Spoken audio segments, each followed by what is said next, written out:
Sweet, Tansy announced, gazing around enviously. Only important guests of the Seeley court are allowed here. Your father really is giving you a great honor. Tansy, please stop calling him that. I sighed, looking around the massive room. My dad was an insurance salesman from Brooklyn. I'd know if I wasn't fully human, wouldn't I? Wouldn't there be some sort of sign, pointed ears or wings or something like that? Tansy blinked, and the look she gave me sent chills up my back. Hooves clomping, she crossed the room to stand beside a large dresser with a mirror overhead. Looking back, she beckoned me with a finger. Anxiously, I moved to stand beside her. Somewhere deep inside, a voice began screaming that I didn't want to see what would be revealed next. I didn't listen in time.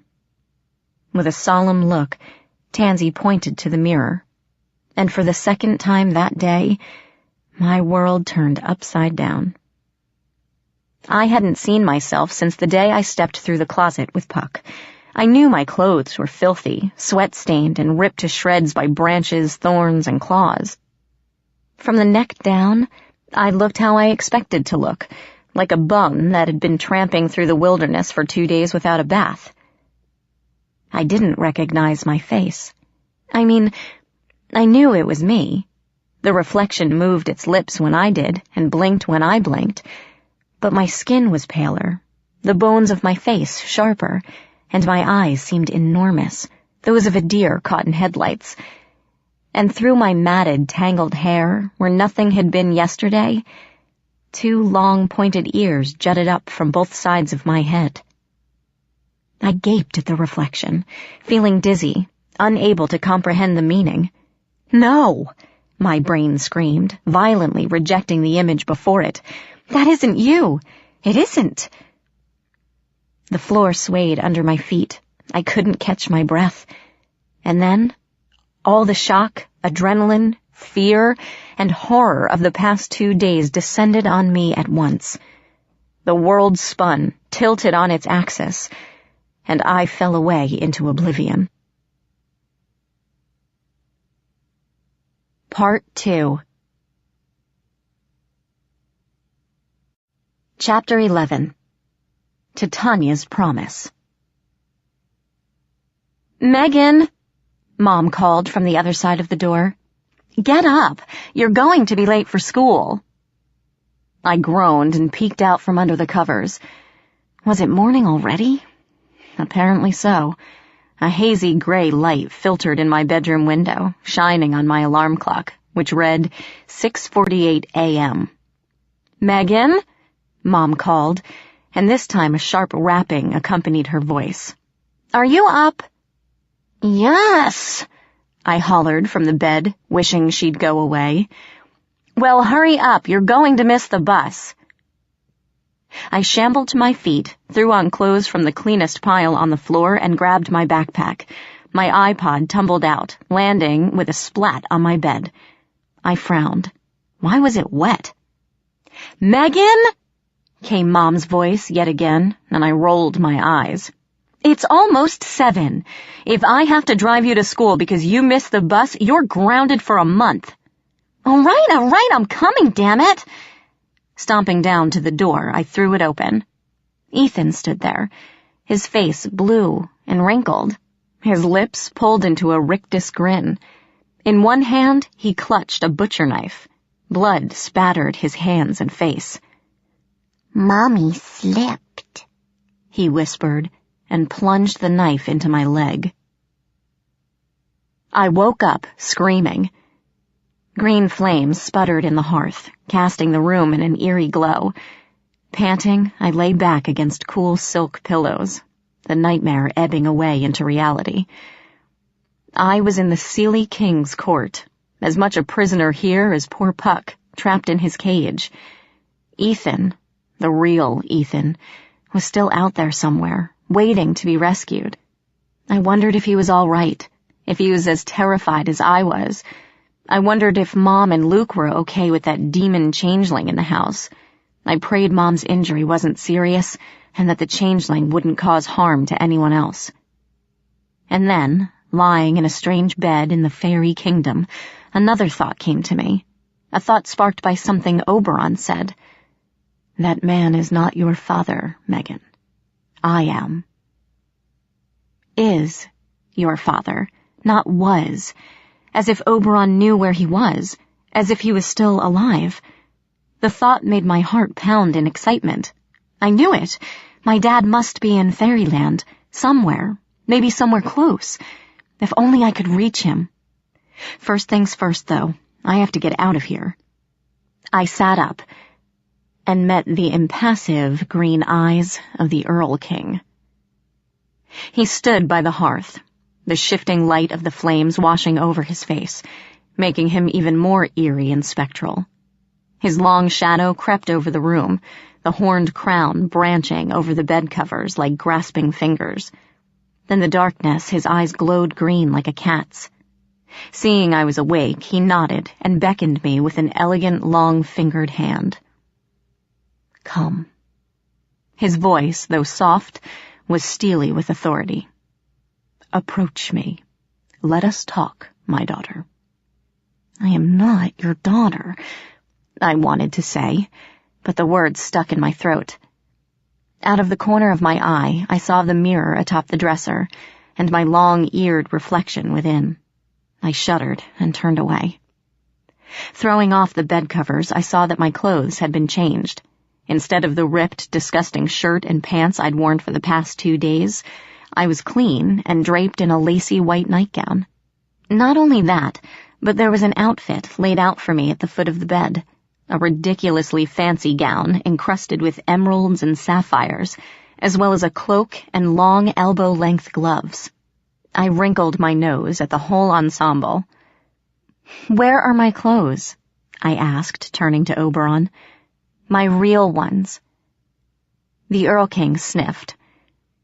I dislike mortal clothes within my court, he stated quietly. I believe you should wear something suited for your heritage, as you are to stay here a while. I had your mortal rags burned. You what? Oberon narrowed his eyes, and I realized I might have gone too far. I figured the king of the Seelie court wasn't used to being questioned. Sorry, I murmured, sliding out of bed. I'd worry about clothes later. So, what did you want to talk about? The Earl King sighed and studied me uncomfortably. You put me in a difficult position, daughter, he murmured at last, turning back to the hearth. You are the only one of my offspring to venture into our world. I must say, I was a bit surprised that you managed to survive this long, even with Robin looking after you. Offspring? I blinked. You mean I have other brothers and sisters? Half-siblings? None that are alive. Oberon made a dismissive gesture. And none within this century, I assure you. Your mother was the only human to catch my eye in nearly 200 years. My mouth was suddenly dry. I stared at Oberon in growing anger. Why? I demanded, making him arch a slender eyebrow. Why her? Wasn't she already married to my dad? Did you even care about that? I did not. Oberon's look was pitiless, unrepentant. What do I care for human rituals? I need no permission to take what I want. Besides, had she been truly happy, I would not have been able to sway her. Bastard. I bit my tongue to keep the angry word from coming out. Furious as I might be, I wasn't suicidal, but Oberon's gaze sharpened, as if he knew what I was thinking. He gave me a long, level stare, challenging me to defy him.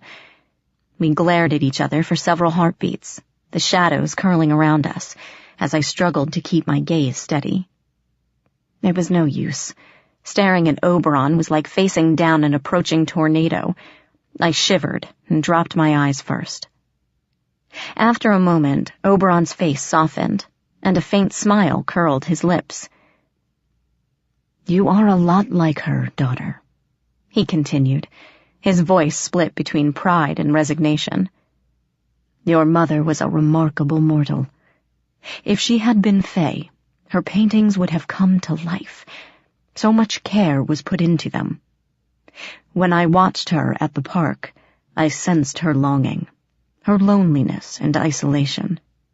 She wanted more from her life than what she was getting, and wanted something extraordinary to happen." I didn't want to hear this. I didn't want anything ruining my perfect memory of our life before. I wanted to keep believing that my mom loved my dad, that we were happy and content, and she was his whole life. I didn't want to hear about a mother who was lonely, who fell prey to fairy tricks and glamour. With one casual statement, my past had shattered into an unfamiliar mess, and I felt I didn't know my mother at all. "I waited a month before I made myself known to her," Oberon went on, oblivious to my torment. I slumped against the bed as he continued. "I grew to know her habits, her emotions, every inch of her. And when I did reveal myself, I showed her only a glimpse of my true nature, curious to see if she would approach the extraordinary, or if she would cling to her mortal disbelief. She accepted me, eagerly, with unrestrained joy, as if she had been waiting for me all along." "Stop," I choked. My stomach churned. I closed my eyes to avoid being sick. "I don't want to hear this. Where was my dad when all this was happening?" "Your mother's husband was away most nights," Oberon replied, putting emphasis on those two words to remind me that man was not my father. "Perhaps that was why your mother yearned for something more. I gave her that. One night of magic, of the passion she was missing. Just one, before I returned to Arcadia, and the memory of us faded from her mind." "She doesn't remember you?" I looked up at him. "Is that why she never told me?" Oberon nodded. "Mortals tend to forget their encounters with our kind," he said softly. "At best, it seems like a vivid dream. Most times we fade from memory completely. Surely you have noticed this, how even the people you live with, who see you every day, cannot seem to remember you. Though I always suspected your mother knew more, remembered more, than she let on, especially after you were born." A dark tone crept into his voice. His slanted eyes turned black and pupilless. I trembled as the shadow crept over the floor, reaching for me with pointed fingers. "She tried to take you away," he said in a terrible voice. "She wanted to hide you from us. From me." Oberon paused, looking utterly inhuman, though he hadn't moved. The fire leaped in the hearth, dancing madly in the eyes of the Earl King. "And yet here you are." Oberon blinked, his tone softening, and the fire flickered low again. "Standing before me. Your human mien faded at last. The moment you set foot in the Never Never, it was only a matter of time before your heritage began to show itself. But now I must be very cautious." He drew himself up, gathering his robes around him as if to leave. "I cannot be too wary, Megan Chase," he warned.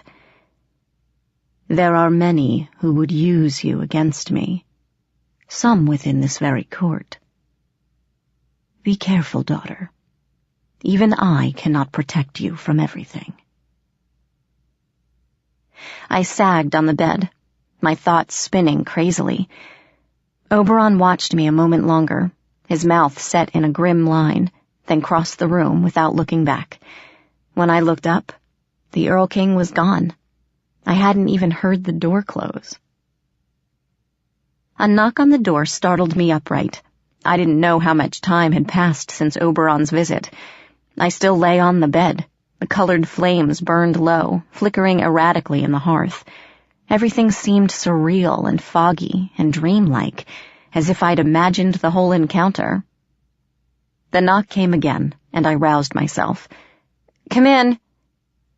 The door creaked open, and Tansy entered, smiling. "Good evening, Megan Chase. How do you feel today?"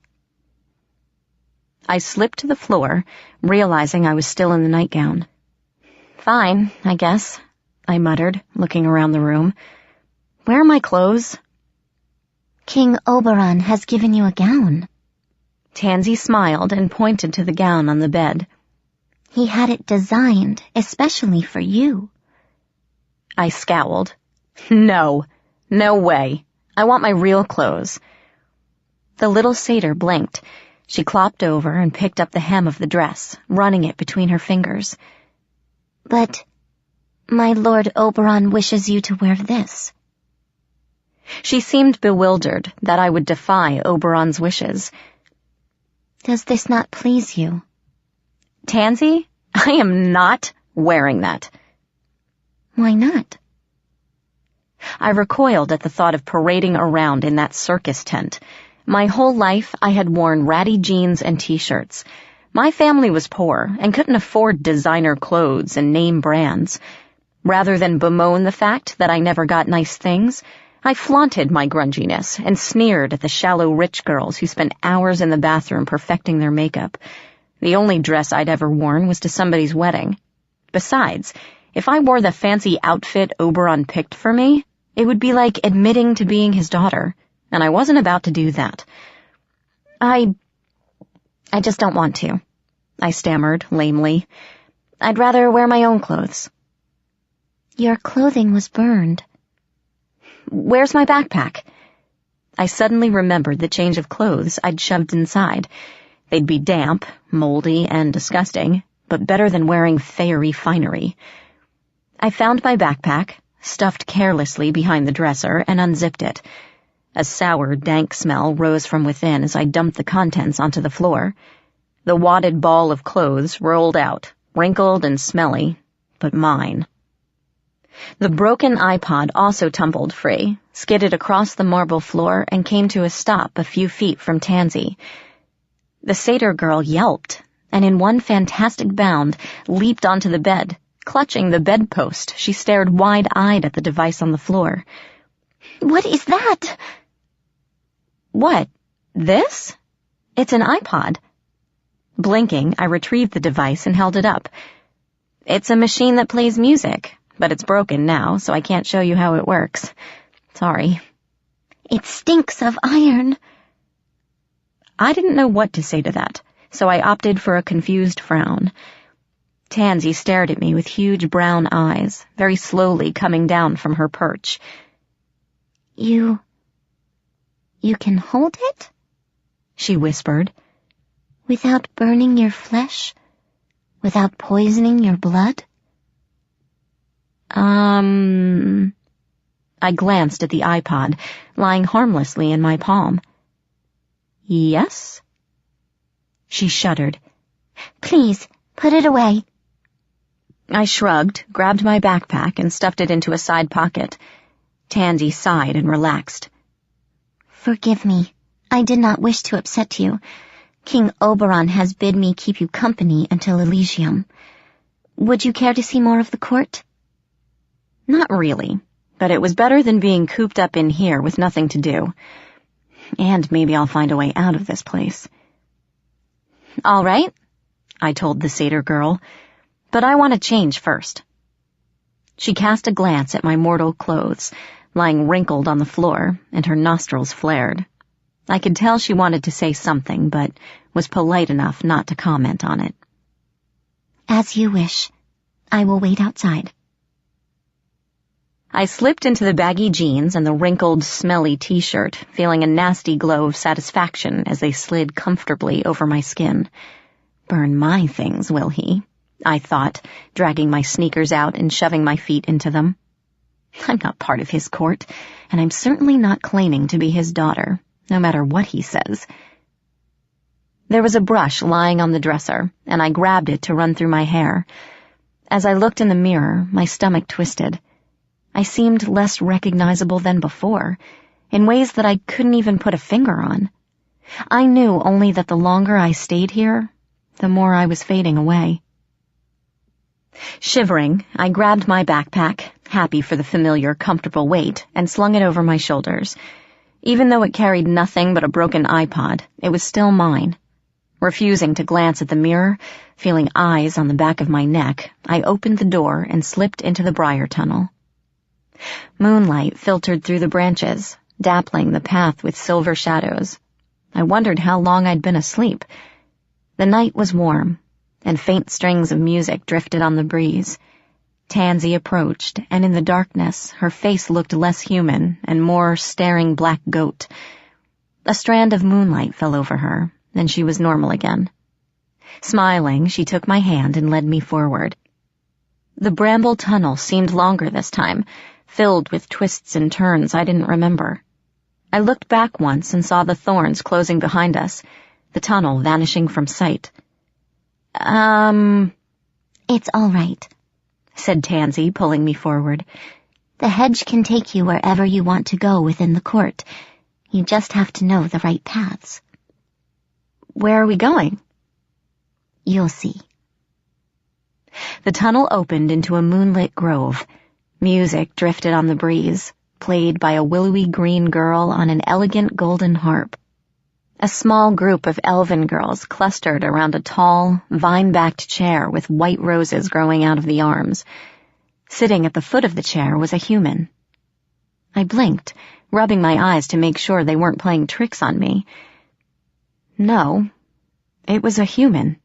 A young man with curly blonde hair, his eyes blank and bemused. He was shirtless, and a golden collar encircled his neck, attached to a thin silver chain. The group of Fae girls swarmed around him, kissing his bare shoulders, rubbing their hands over his chest, whispering things in his ear. One of them ran a pink tongue up his neck, her fingernails drawing bloody gouges down his back, making him arch with ecstasy. My stomach turned and I looked away. A moment later, I forgot all about them. On the throne was a woman of such otherworldly beauty. I was instantly mortified by my ratty clothes and casual appearance. Her long hair shifted colors in the moonlight, sometimes silver, sometimes brightest gold. Arrogance warred with the aura of power surrounding her. As Tansy pulled me forward and bowed, the woman narrowed glittering blue eyes and regarded me as though examining a slug found beneath a log.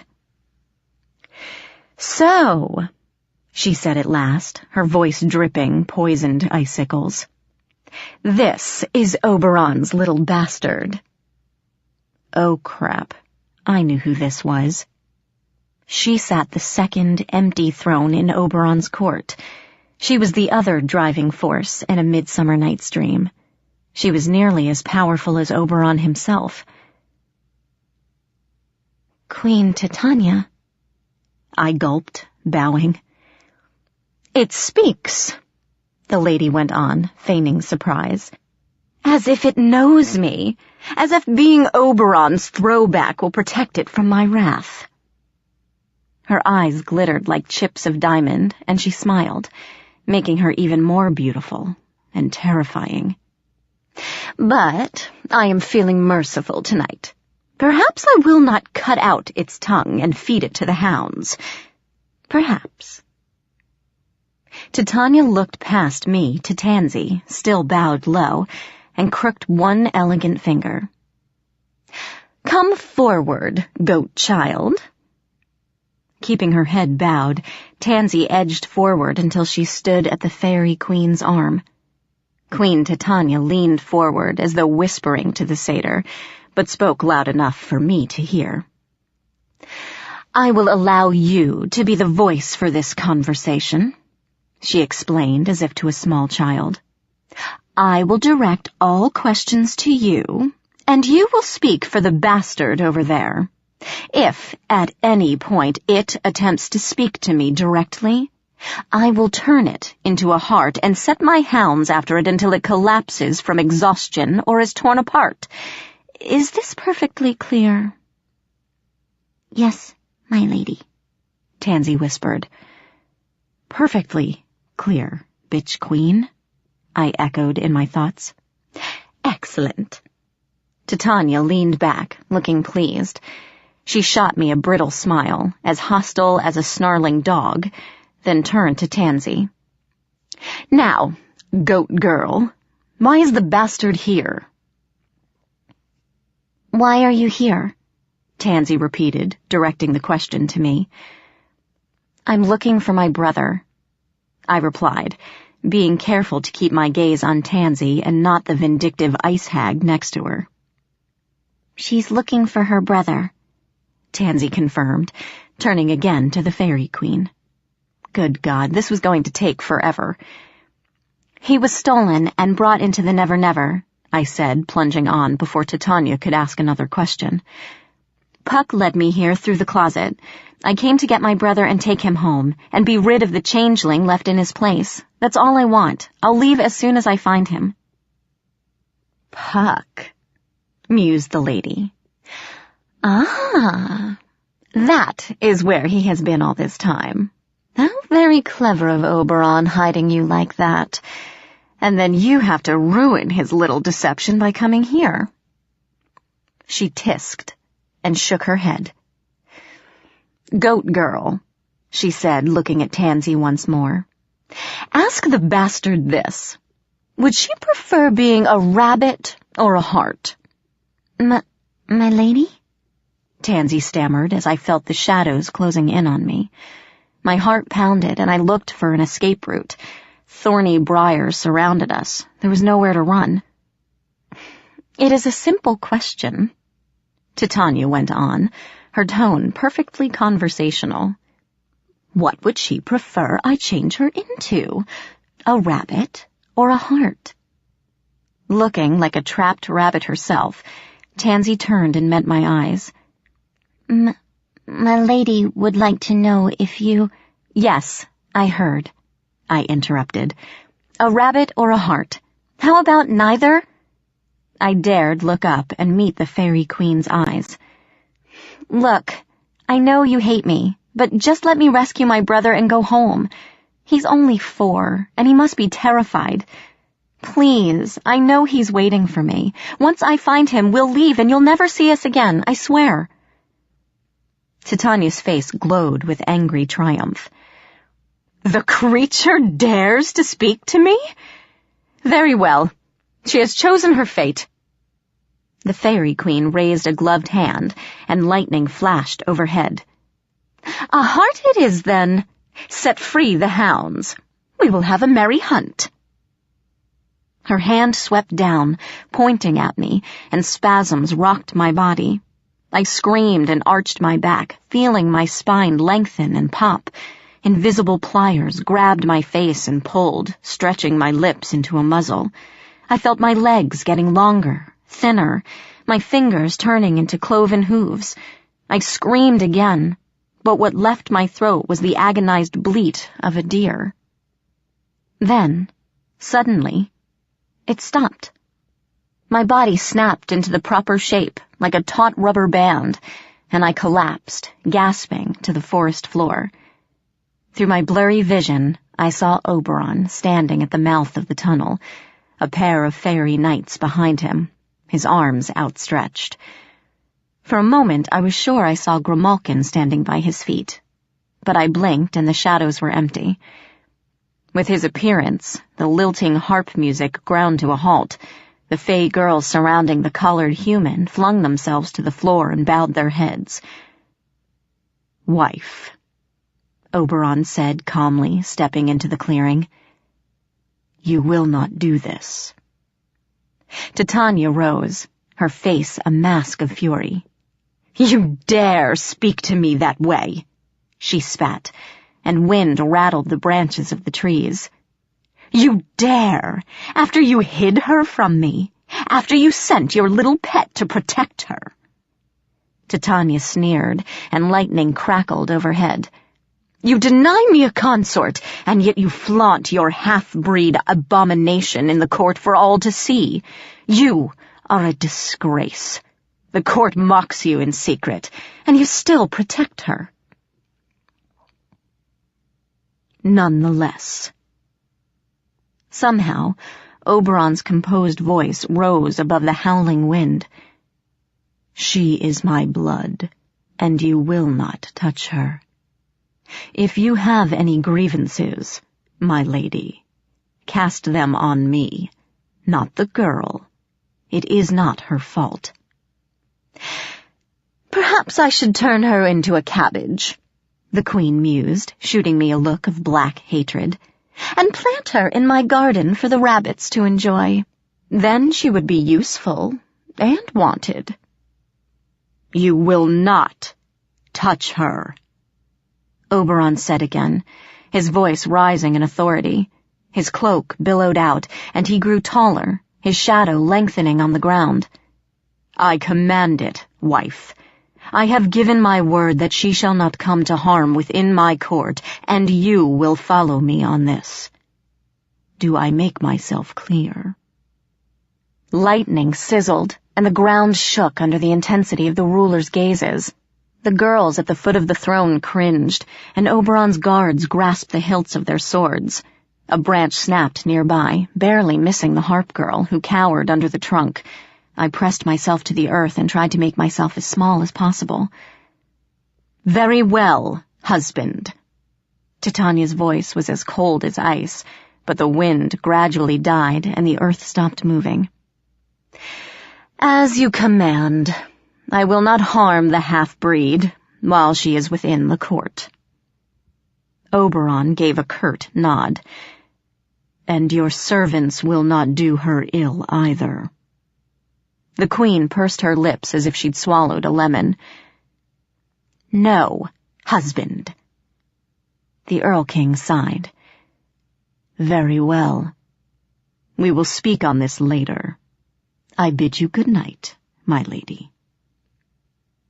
He turned, his cloak billowing behind him, and left the clearing, the guards trailing in his wake. I wanted to call after him, but I didn't want it to look like I was running after Daddy's protection, especially after he put the smackdown on Titania. Speaking of which, I swallowed and turned to face the fairy queen, who glared at me as if hoping the blood would boil in my veins. Well, you heard His Majesty half-breed, she cooed, her voice laced with poison. Get out of my sight before I forget my promise and change you into a snail. I was only too happy to leave. However, no sooner did I stand up and prepare to flee than Titania snapped her fingers. Wait, she ordered. I have a better idea. Goat girl, come here. Tansy appeared at her side. The satyr looked terrified. Her eyes were bulging out of her head, and her furry legs trembled. The queen flicked a finger at me. Take Oberon's bastard to the kitchens. Tell Sarah we've found her a new serving girl. If the bastard must stay, she might as well work. But, my lady, Tansy stammered, and I marveled that she had the courage to contradict the queen. King Oberon said, Ah, but King Oberon is no longer here, is he? Titania's eyes gleamed, and she smiled. And what Oberon does not know will not hurt him. Now go, before I truly lose my patience. We went, trying not to trip over each other as we fled the queen's presence and went back into the tunnel. As we reached the edge of the brambles, a ripple of power shook the air, and the girls behind us gave cries of dismay. A moment later, a fox darted into the tunnel with a flash of red fur. It stopped a few yards away and looked at us, amber eyes wide with confusion and fear. I saw the gleam of a golden collar around its throat before it gave a frightened bark and vanished into the thorns. In silence, I followed Tansy through the twisting maze of briars, trying to process all that had happened. Okay, so Titania had a serious grudge against me. That was really, really bad. As the record of enemies I did not want went, the Queen of the Fairies would probably top the list. I would have to be really careful from now on, or risk ending up a mushroom in somebody's soup. Tansy didn't say a word until we came to a pair of large stone doors in the hedge. Tendrils of steam curled out beneath the cracks, and the air was hot and greasy. Pushing the doors open released a blast of hot, smoky air. Blinking tears from my eyes, I stared into the enormous kitchen. Brick ovens roared, copper kettles bubbled over fires, and a dozen aromas filled my senses. Furry little men in aprons scuttled back and forth between several long counters, cooking, baking, testing the contents of the kettles.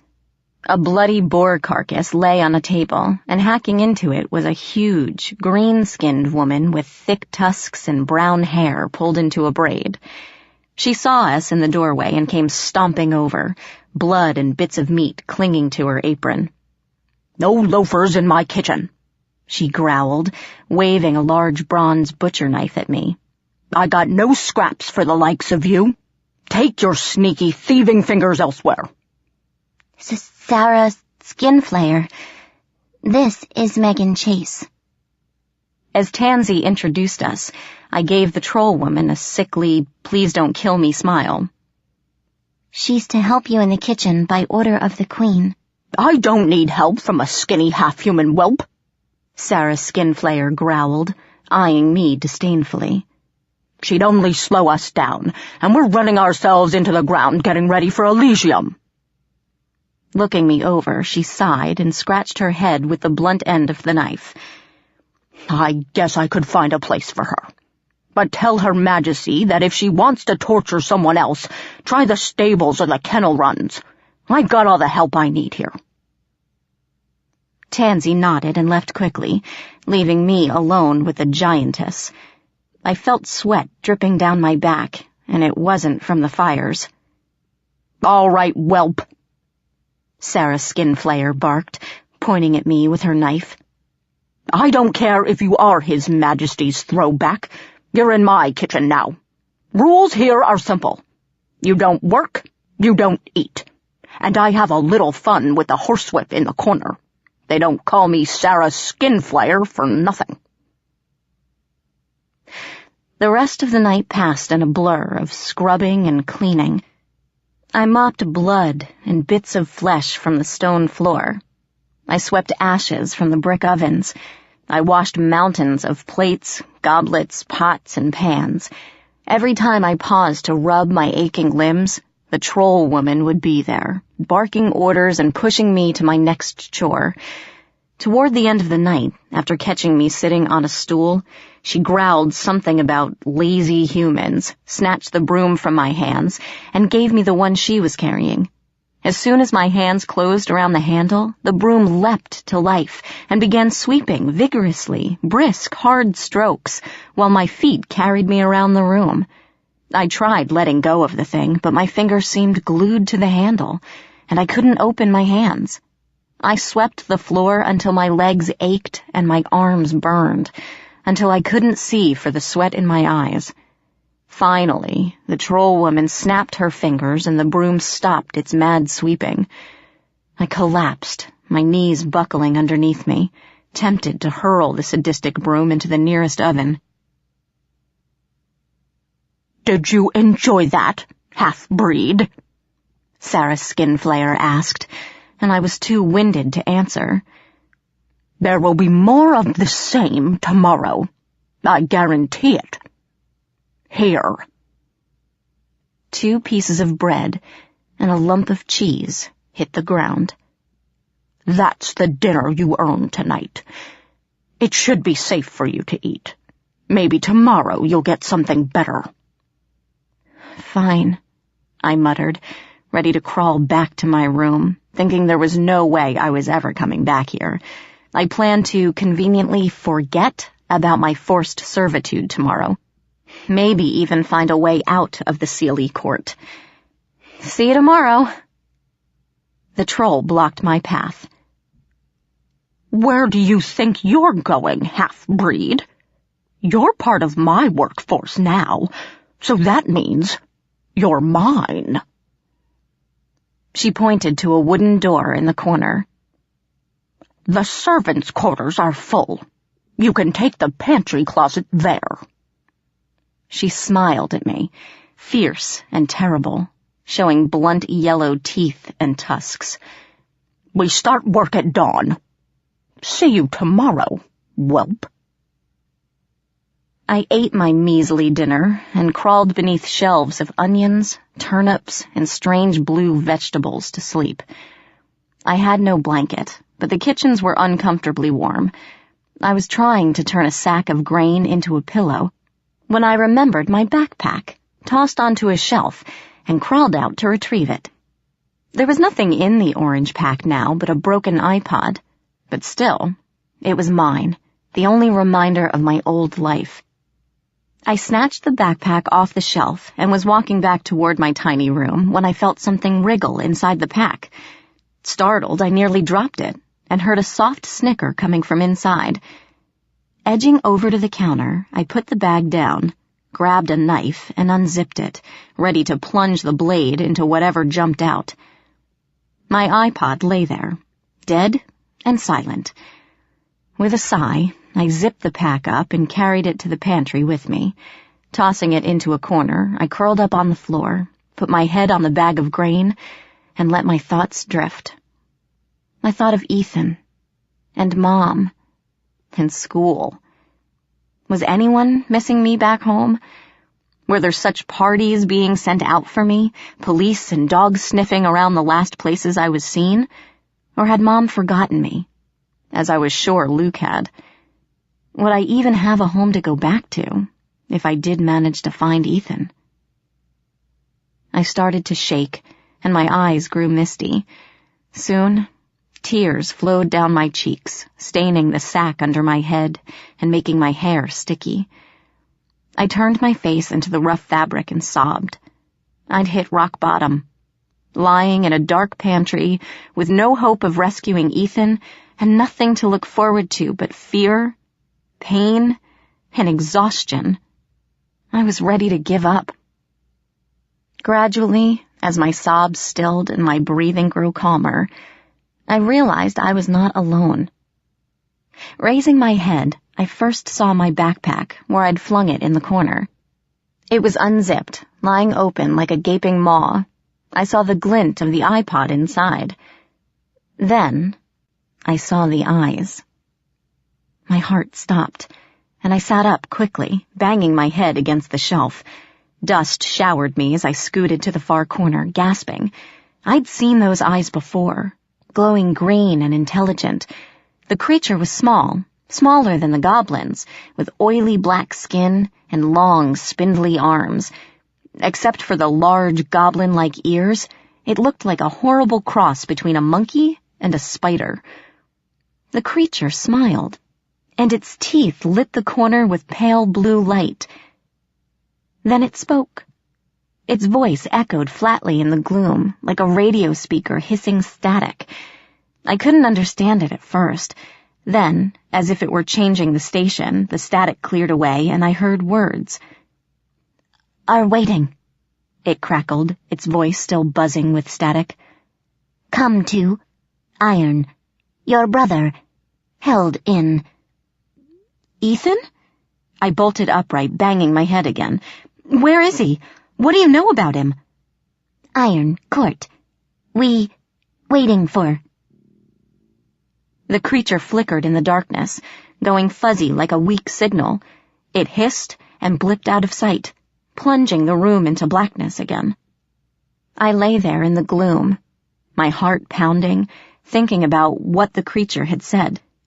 I couldn't glean much from the eerie conversation, except that my brother was alive, and something called the Iron Court was waiting for something. All right, I told myself, taking a deep breath. They're still out there, Megan. Ethan and your dad. You can't give up now. Time to stop being a crybaby and get your act together. I snatched the iPod and stuffed it into my back pocket. If that monster thing came to me with any more news of Ethan, I wanted to be ready. Lying back on the cold floor, I closed my eyes and started to plan. The next 2 days passed in a blur.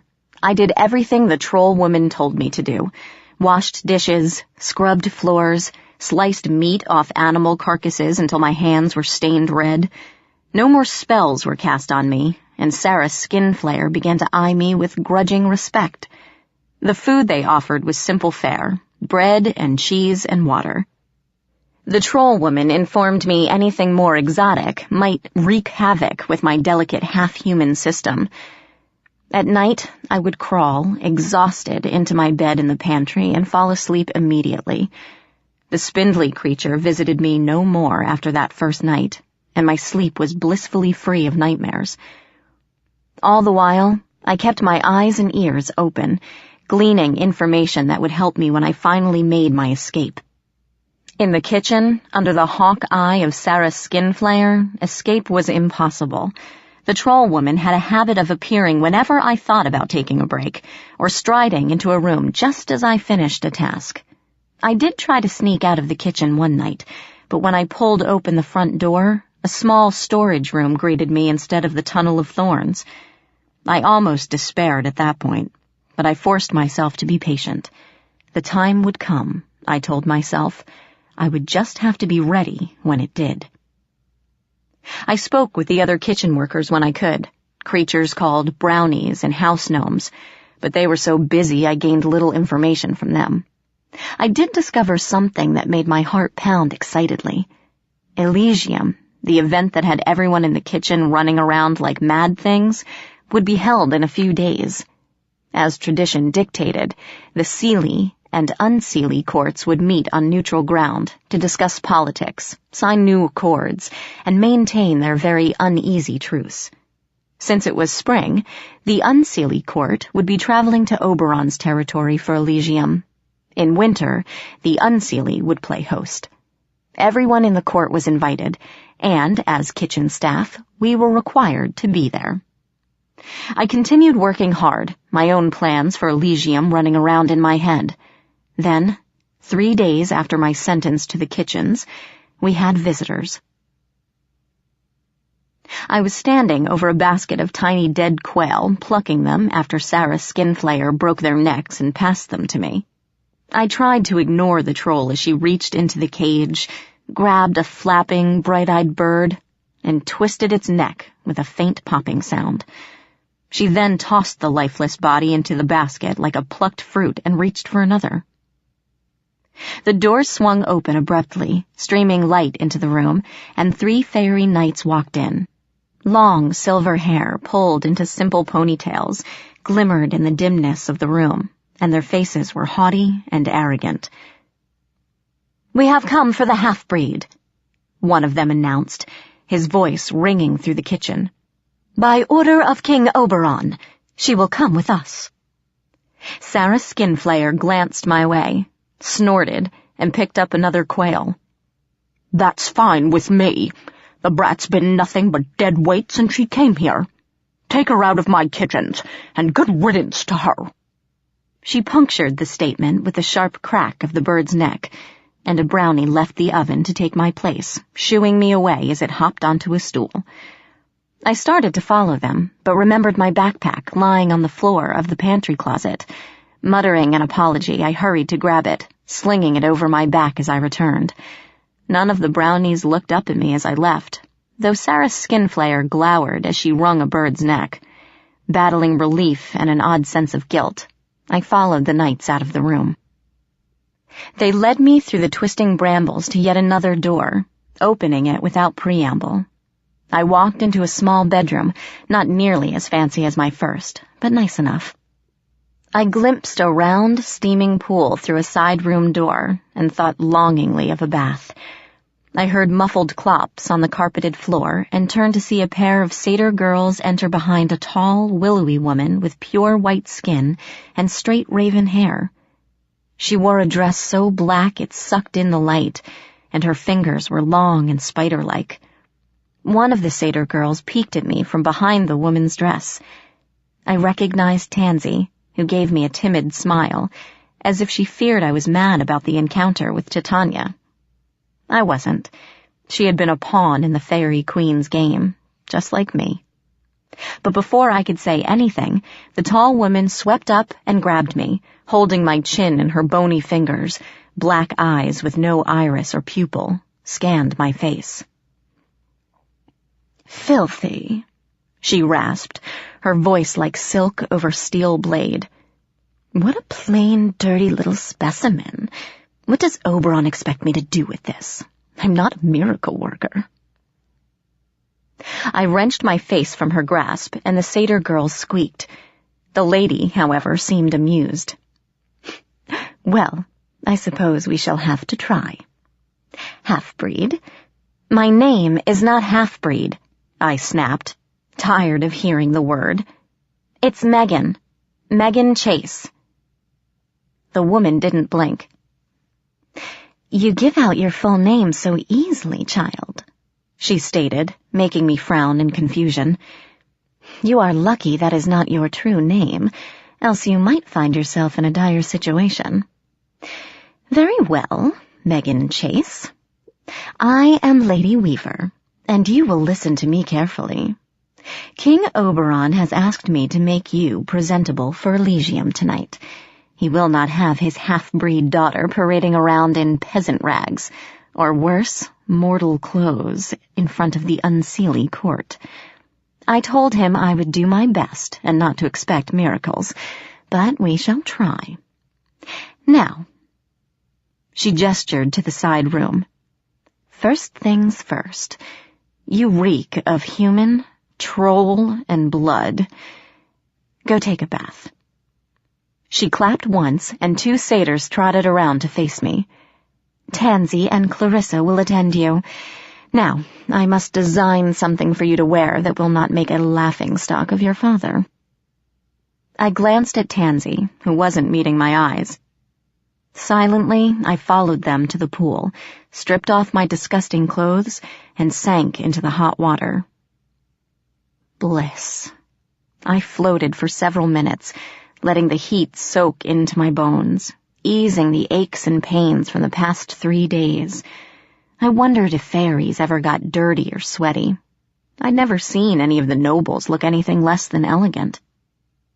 The heat was making me sleepy.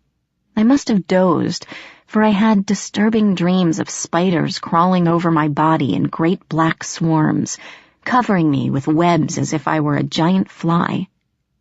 When I awoke, shuddering and itchy, I was lying on the bed, and Lady Weaver stood over me. "Well," she sighed as I struggled to my feet, "it's not my greatest work, but I suppose it will have to do. Come here, girl. Stand before the mirror a moment." I did as she asked, and gaped at the reflection it showed me. A shimmering silver dress covered me, the material lighter than silk. It rippled like water with the slightest movement, lacy sleeves billowing out from my arms, barely touching my skin. My hair had been elegantly curled and twisted into a graceful swirl atop my head, held in place by sparkling pins. A sapphire the size of a baby's fist flashed blue fire at my throat. "Well?" Lady Weaver gently touched one of my sleeves, admiring it like an artist would a favorite painting. "What do you think?" "It's beautiful," I managed to say, staring at the elven princess in the glass. "I don't even recognize myself." An image flashed through my head, and I giggled with slight hysteria. "I won't turn into a pumpkin when midnight comes, will I?" "If you annoy the wrong people, you might." Lady Weaver turned away, clapping her hands. Like clockwork, Tansy and Clarissa appeared wearing simple white dresses, their curly hair brushed out. I caught a glimpse of horns beneath Tansy's hazel bangs. She held my orange backpack in 2 fingers, as if afraid it would bite her. "I had the girls wash your mortal clothes," Lady Weaver said, turning away from the mirror. "Oberon would have them destroyed, but then that would mean more work for me, so I put them in your bag. Once Elysium is over, I'll be taking that dress back, so you'll want to hang on to your own clothes." Okay," I said, taking the backpack from Tansy. A quick inspection showed my jeans and shirt folded inside and the iPod still hidden in a side pocket. For a moment, I thought to leave the pack behind, but decided against it. Oberon might find it offensive and have someone burn it without my knowledge. It was still mine and held everything I owned in this world. Feeling slightly embarrassed, I swung it over one shoulder, the hillbilly princess with a bright orange pack. "Let us go," Lady Weaver rasped, wrapping a gauzy black shawl around her throat. "Elysium awaits. And half-breed, I worked hard on that dress. Do try not to get yourself killed." Chapter 12. Elysium. We walked through the briar tunnels into the courtyard. As before, it was packed with fae, but the mood had changed into something dark. Music played, haunting and feral, and fairies danced, leaped, and cavorted in wild abandon. A satyr knelt behind an unresting girl with red skin, running his hands up her ribs and kissing her neck. 2 women with fox ears circled a dazed-looking brownie, their golden eyes bright with hunger. A group of fey nobles danced in hypnotic patterns, their movements erotic, sensual, lost in music and passion. I felt the wild urge to join them, to throw back my head and spin into the music, not caring where it took me. I closed my eyes for a moment, feeling the lilting strains lift my soul and make it soar toward the heavens. My throat tightened, and my body began to sway in tune with the music. I opened my eyes with a start. Without meaning to, I'd begun walking toward the circle of dancers. I bit my lip hard, tasting blood, and the sharp pain brought me back to my senses. "Get it together, Megan. You can't let down your guard. That means no eating, dancing, or talking to strangers. Focus on what you have to do." I saw Oberon and Titania sitting at a long table, surrounded by Seelie knights and trolls. The king and queen sat side by side, but were actively ignoring each other. Oberon's chin rested on his hands as he gazed out over his court. Titania sat like she had an icy pole shoved up her backside. Puck was nowhere to be seen. I wondered if Oberon had freed him yet. "Enjoying the festivities?" asked a familiar voice. "Grimalkin!" I cried, spotting the gray cat perched on the edge of a raised stool, tail curled around his legs. His golden eyes regarded me with the same lazy disinterest. "What are you doing here?" He yawned. "I was taking a nap, but it appears things might get interesting soon, so I think I will stick around." Rising, the cat stretched, arching his back, and gave me a sideways look. "So, human, how is life in Oberon's court?" "You knew," I accused him as he sat down and licked a paw. "You knew who I was all along. That's why you agreed to take me to Puck. You were hoping to blackmail Oberon."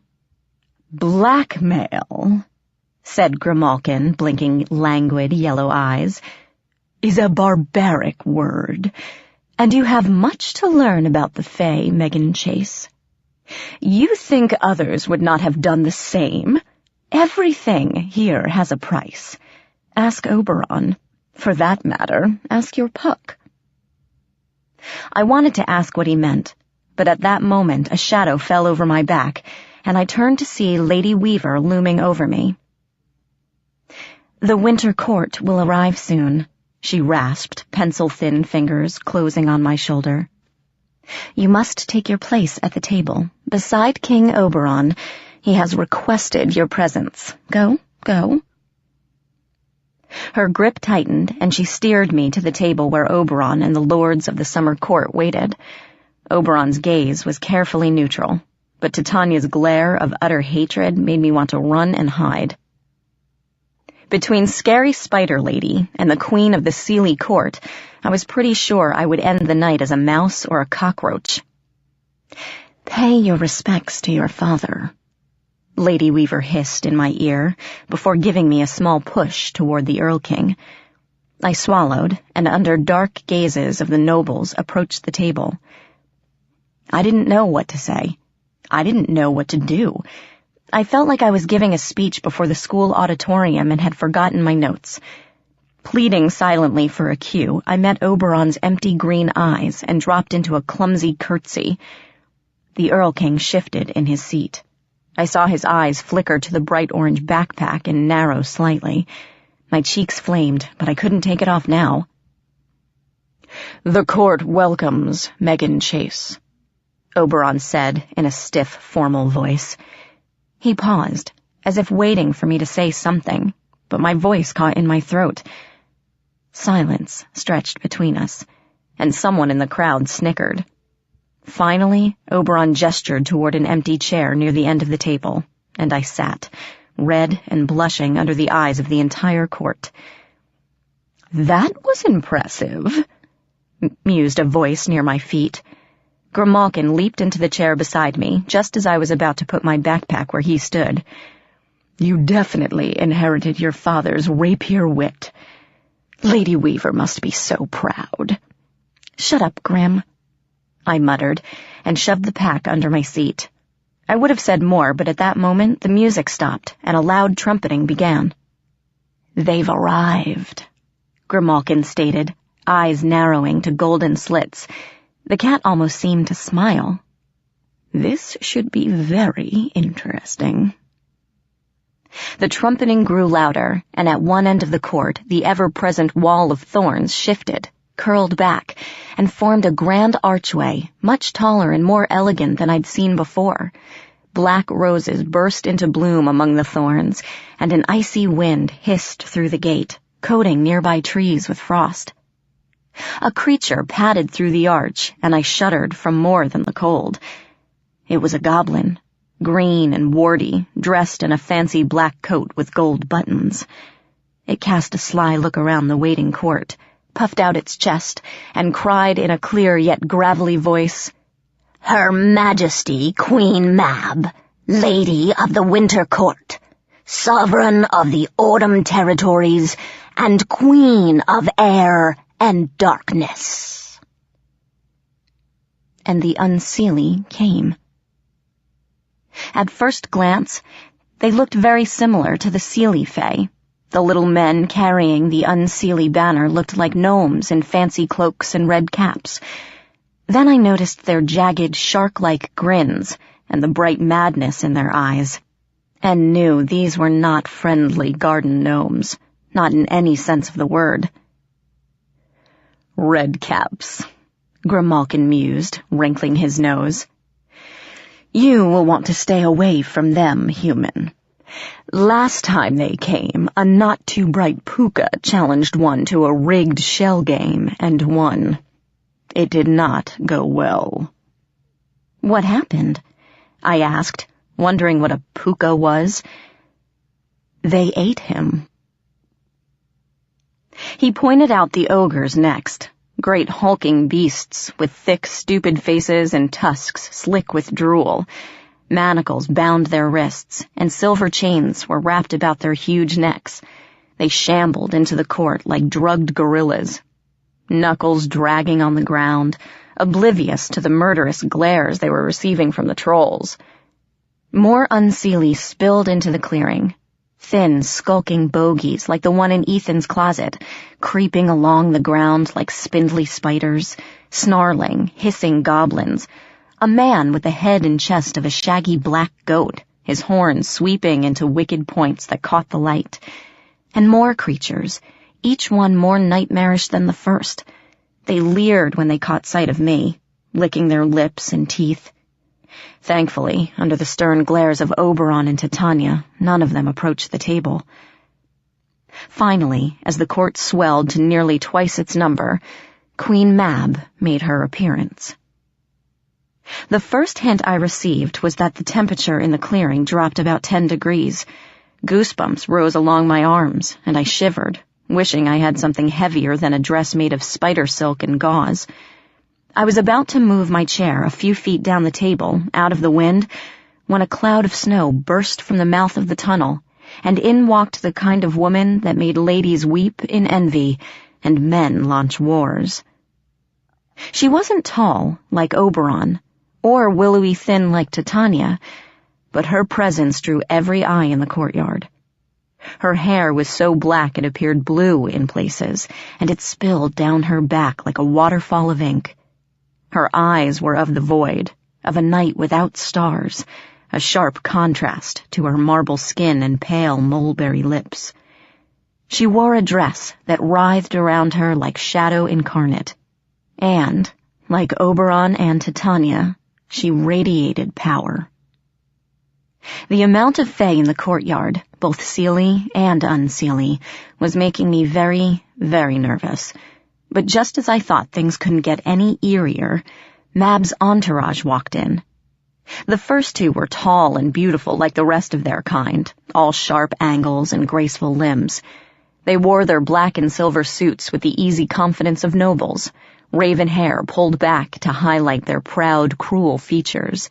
Like dark princes, they marched behind Mab with all the arrogance of the queen. Thin hands resting on their swords, their capes flapping behind them. The third noble, walking behind them, was also dressed in black and silver. Like the other two, he carried a sword, resting comfortably on his hip, and his face bore the fine lines of an aristocrat. But, unlike the others, he looked disinterested, almost bored with the entire event. His eyes caught the moonlight and glittered like silver coins. My heart turned to ice, and my stomach threatened to crawl up my throat. It was him, the boy from my dreams, the one who had chased Puck and me through the forest. I glanced around wildly, wondering if I could hide before he saw me. Grimalkin gave me a bemused stare and twitched his tail. "It's him," I whispered, cutting my gaze to the nobles approaching behind the queen. "That boy. He was hunting me that day in the forest when I landed in your tree. He tried to kill me." Grimalkin blinked. "That is Prince Ash, youngest son of Queen Mab. They say he is quite the hunter and spends much of his time in the wildwood, instead of at court with his brothers." "I don't care who he is," I hissed, ducking down in my seat. "I can't let him see me. How do I get out of here?" Grimalkin's snort sounded suspiciously like laughter. "I wouldn't worry about that, human. Ash would not risk Oberon's fury by attacking you in his own court. The rules of Elysium prevent violence of any kind. Besides," the cat sniffed, "that hunt was days ago. It is likely he has forgotten all about you." I scowled at Grimalkin and kept the fey boy in my sights as he bowed to Oberon and Titania, murmuring something I couldn't hear. Oberon nodded, and the prince stepped back, still bowing. When he straightened and turned around, his gaze swept over the table, to rest solely on me. His eyes narrowed, and he smiled, giving me a small nod. My heart sped up, and I shivered. Ash hadn't forgotten me, not by a long shot. As the night wore on, I thought longingly of my days in the kitchens.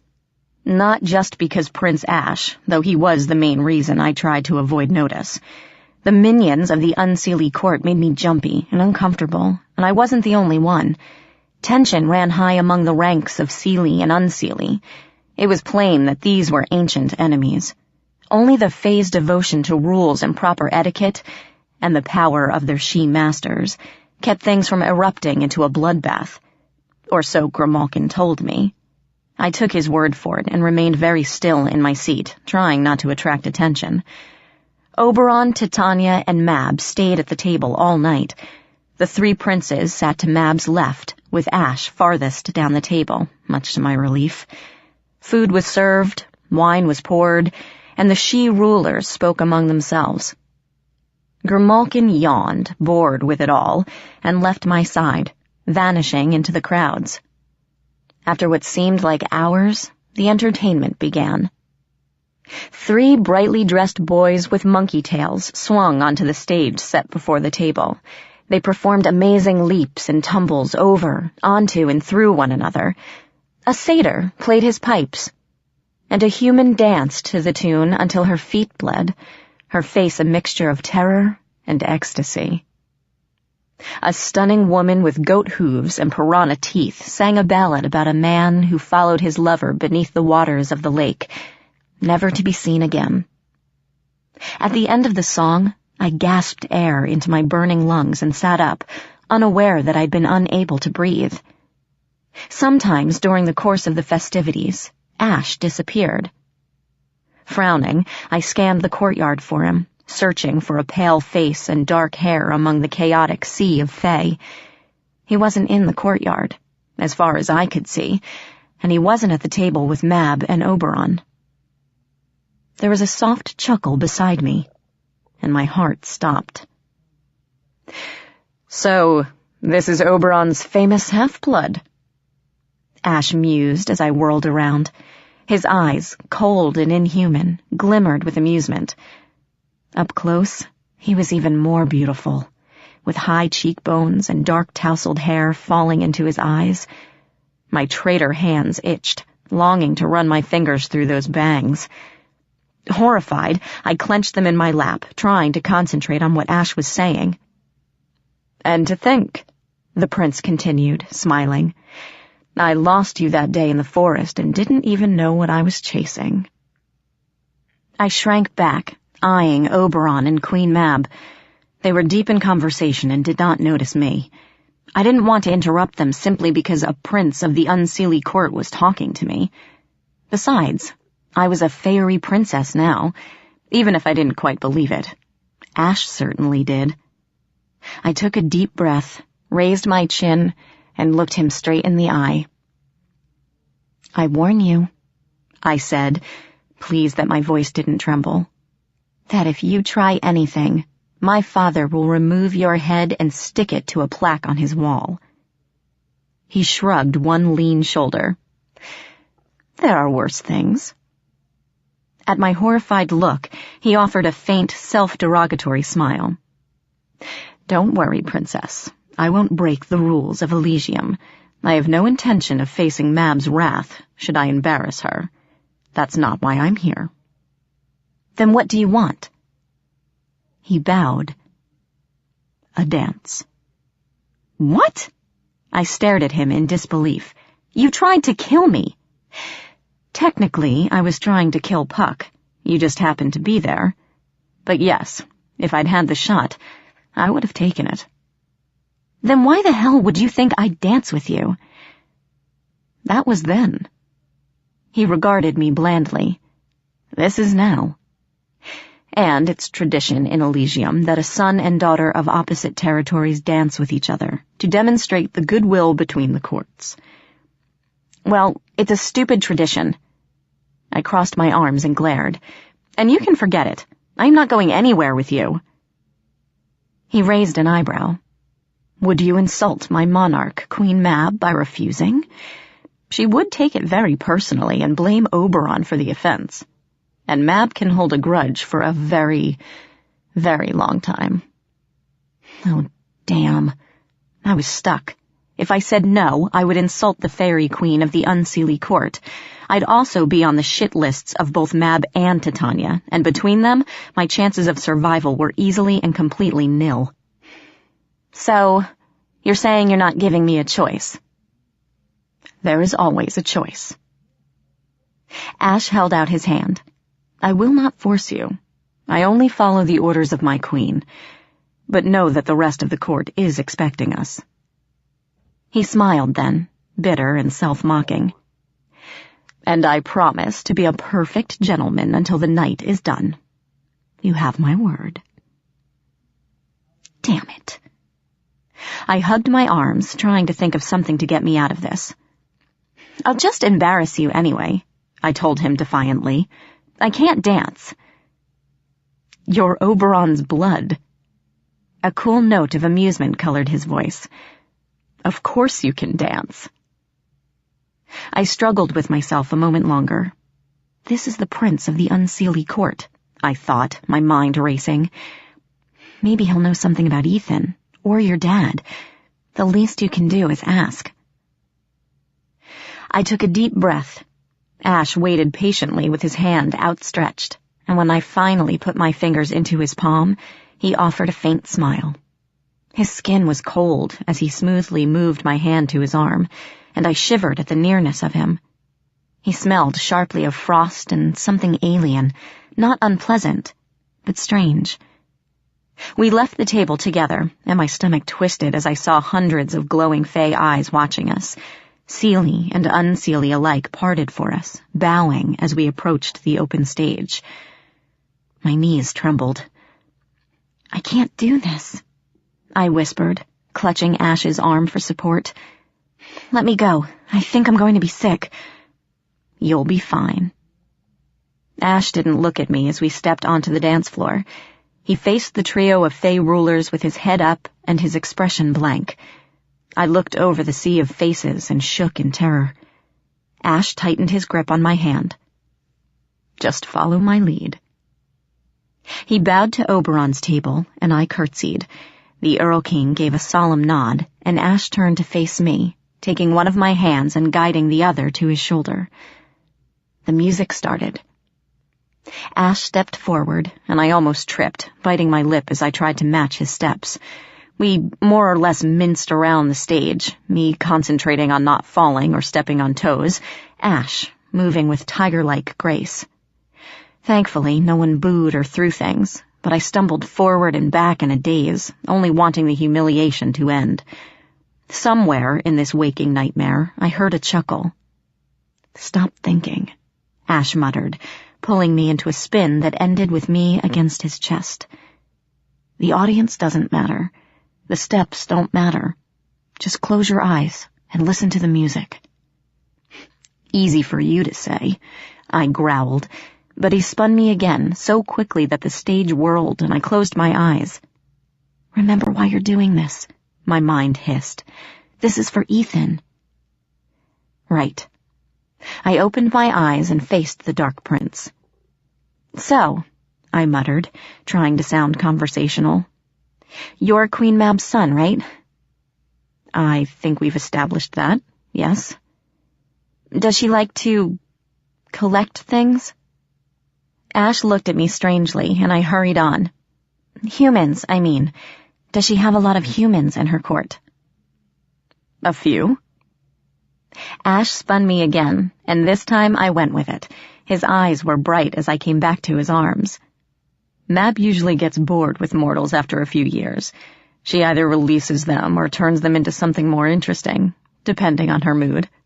"Why?" My heart pounded. "Does she have a little boy in her court?" I asked as we swirled around the stage. 4 years old, curly brown hair, blue eyes, quiet most of the time." Ash regarded me strangely. "I don't know," he said, to my disappointment.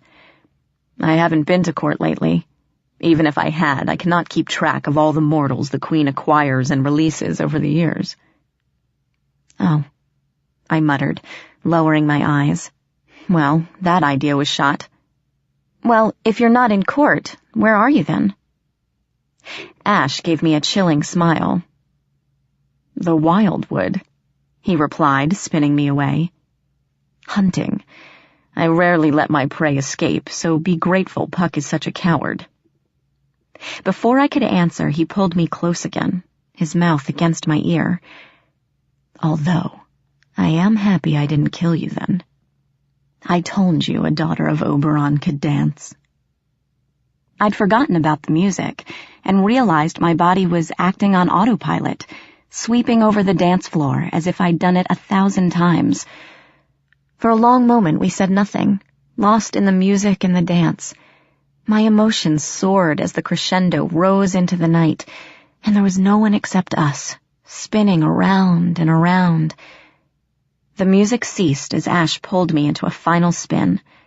I ended up pressed against him, his face inches from mine, his gray eyes bright and intense. We stood there a moment, frozen in time, our hearts thrumming wildly between us. The rest of the world had disappeared. Ash blinked and offered a tiny smile.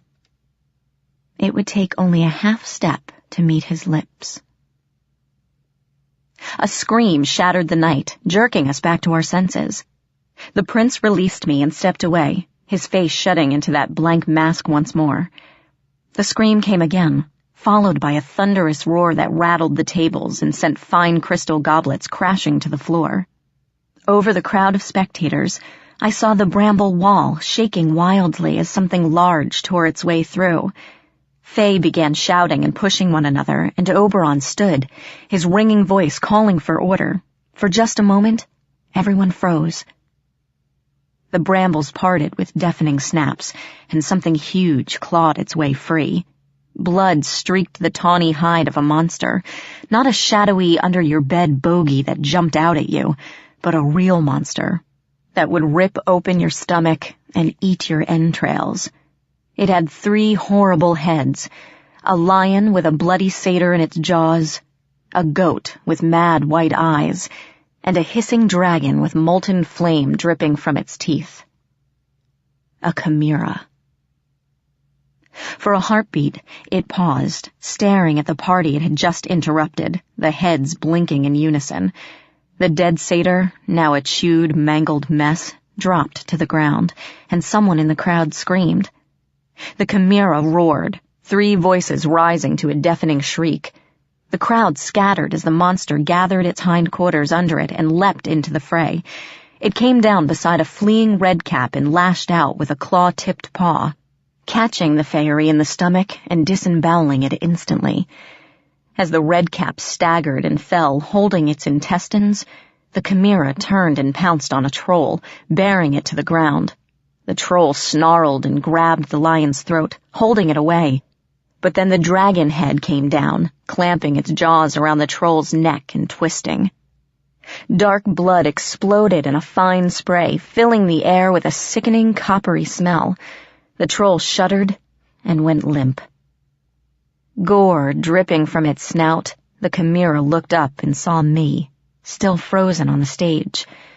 With a roar, it sprang, landing on the edge of the dance floor.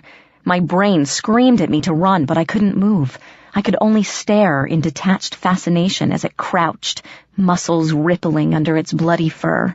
Its hot breath washed over me, stinking of blood and rotten meat, and I saw a scrap of red clothing on the lion's tooth. With a shriek, the chimera pounced, and I closed my eyes, hoping it'd be quick. Chapter 13. Escape from the Seelie Court. Something slammed into me, pushing me away. Pain shot up my arm as I landed on my shoulder, and I opened my eyes with a gasp. Ash stood between me and the chimera, his sword unsheathed. The blade glowed an icy blue, wreathed in frost and mist. The monster roared and swatted at him, but he leapt aside, slashing with his blade. The frozen edge bit into the chimera's paw, drawing a human-like scream from the monster. It pounced, and Ash rolled away. On his feet again, he raised an arm, bluish light sparkling from his fingers. As the monster whirled on him, he flung his hand out, and the chimera shrieked as a flurry of glistening ice shards ripped into its hide. "To arms!" Oberon's booming voice rose above the roars of the chimera. "Knights, hold the beast back! Protect the envoys! Quickly!" Mab's voice joined the chaos, ordering her subjects to attack. Now more Fae were arriving, leaping onto the stage with weapons and battle cries, fangs and teeth bared. Less warrior-type Fae scurried off the stage, fleeing for their lives as the others attacked. Trolls and ogres slammed great spiked clubs onto the beast's hide. Redcaps sliced it with tarnished bronze knives, and Seelie knights brandishing swords of flame cut at its flanks. I saw Ash's brothers join the fray, their ice blades stabbing at the monster's back. The chimera roared again, badly wounded, momentarily cowed by its attackers. Then the dragon's head came up, steam billowing from its jaws, and blasted a stream of liquid fire at the Fae surrounding it. The molten spittle covered several of its attackers, who screamed and fell to the ground, thrashing wildly as the flesh melted from their bones. The monster tried to leave the dance floor, but the Fae pressed closer, jabbing at it with their weapons, keeping it in place. As the last of the civilian Fae left the stage, the Seelie King stood, his face alien and terrifying, long silver hair whipping behind him. He raised his hands, and a great rumbling shook the ground. Plates clattered and smashed to the ground, trees trembled, and the Fae backed away from the snarling monster. The chimera growled and snapped at the air, its eyes wary and confused, as if it were unable to understand what was happening. The stage, 4 feet of solid marble, splintered with a deafening crack, and huge roots unfurled through the surface. Thick and ancient, covered in gleaming thorns, they wrapped around the chimera like giant snakes, digging into its hide. The monster roared, raking the living wood with its claws, but the coils continued to tighten. The Fae swarmed the monster again, hacking and cutting. The chimera fought on, lashing out with deadly claws and fangs, catching those who ventured too close. An ogre smashed his club into the beast's side, but took a savage blow from the monster's paw that tore his shoulder open. A Seelie knight cut at the dragon's head, but the jaws opened and it blasted the Faerie with molten fire. Screaming, the knight wheeled back, and the dragon raised its head to glare at the Earl King standing at the table, his eyes half closed in concentration. Its lips curled, and it took a breath. I yelled at Oberon, but my voice was lost in the cacophony, and I knew my warning would come too late. And then Ash was there, dodging the beast's claws, his sword streaking down in an icy blur. It sliced clean through the dragon's neck, severing it, and the head struck the marble with a revolting splat. Ash danced away as the neck continued to writhe, spraying blood and liquid fire from the stump. Faye howled in pain. As Ash retreated from the lava spray, a troll rammed his spear through the lion's open maw and out the back of its head, and a trio of redcaps managed to dodge the flailing claws to swarm the goat's head, biting and stabbing. The chimera jerked, thrashed, and finally slumped into the web of branches, twitching sporadically. Even as it died, the redcaps continued to rip out its flesh. The battle was over, but the carnage remained. Charred, mangled, mutilated bodies lay like broken toys around the fractured stage. Gravely wounded Fae clutched at their injuries, their faces twisted in agony. The smell of blood and burning flesh was overwhelming. My stomach heaved. Twisting my head from the gruesome sight, I crawled to the edge of the stage and vomited into the rose bushes. "Oberon!" The shriek sent chills through me. Queen Mab was on her feet, eyes blazing, pointing a gloved finger at the Earl King. "How dare you!" she rasped, and I shivered as the temperature dropped to freezing. Frost coated the branches and crept along the ground. "How dare you set this monster on us during Elysium, when we come to you under the banner of trust? You've broken the covenant, and I will not forgive this heresy." Oberon looked pained, but Queen Titania leaped to her feet. "You dare!" she cried, as lightning crackled overhead. "You dare accuse us of summoning this creature? This is obviously the work of the Unseelie court to weaken us in our own home." Fae began to mutter among themselves, casting suspicious glances at those from another court, though seconds ago they'd fought side by side. A redcap, its mouth dripping black chimera blood, hopped down from the stage to leer at me, beady eyes bright with hunger. "I smell human," it crackled, running a purple tongue over its fang. "I smell young girl blood, and sweeter flesh than a monster's." I hurried away, walking around the stage, but it followed. "Come to me, little girl," it crooned. "Monster flesh is bitter, not like sweet young humans. I just want a nibble, maybe just a finger." "Back off." Ash appeared out of nowhere, looking dangerous with dark blood speckling his face. "We're in enough trouble without you eating Oberon's daughter. Get out of here." The redcap sneered and scurried off. The Fey boy sighed and turned to me, his gaze scanning the length of my dress. "Are you hurt?" I shook my head. "You saved my life," I murmured. I was about to say thank you, but caught myself, since those words seemed to indebt you in Faerie. A thought came, unbidden and disturbing. I'm not bound to you or anything like that, am I?" I asked fearfully. He raised an eyebrow, and I swallowed. "No life debt or having to become your wife, right?" "Not unless your sires made a deal without our knowledge." Ash glanced back at the arguing rulers. Oberon was trying to silence Titania, but she would have none of it, turning her anger on him as well as Mab. "And I'd say any contracts that were made were officially broken now. This will probably mean war." "War?" Something cold touched my cheek, and I glanced up to see snowflakes swirling in a lightning-riddled sky. It was eerily beautiful, and I shivered. "What will happen then?" Ash stepped closer. His fingers came up to brush the hair from my face, sending an electric shock through me from my spine to my toes. His cool breath tickled my ear as he leaned in.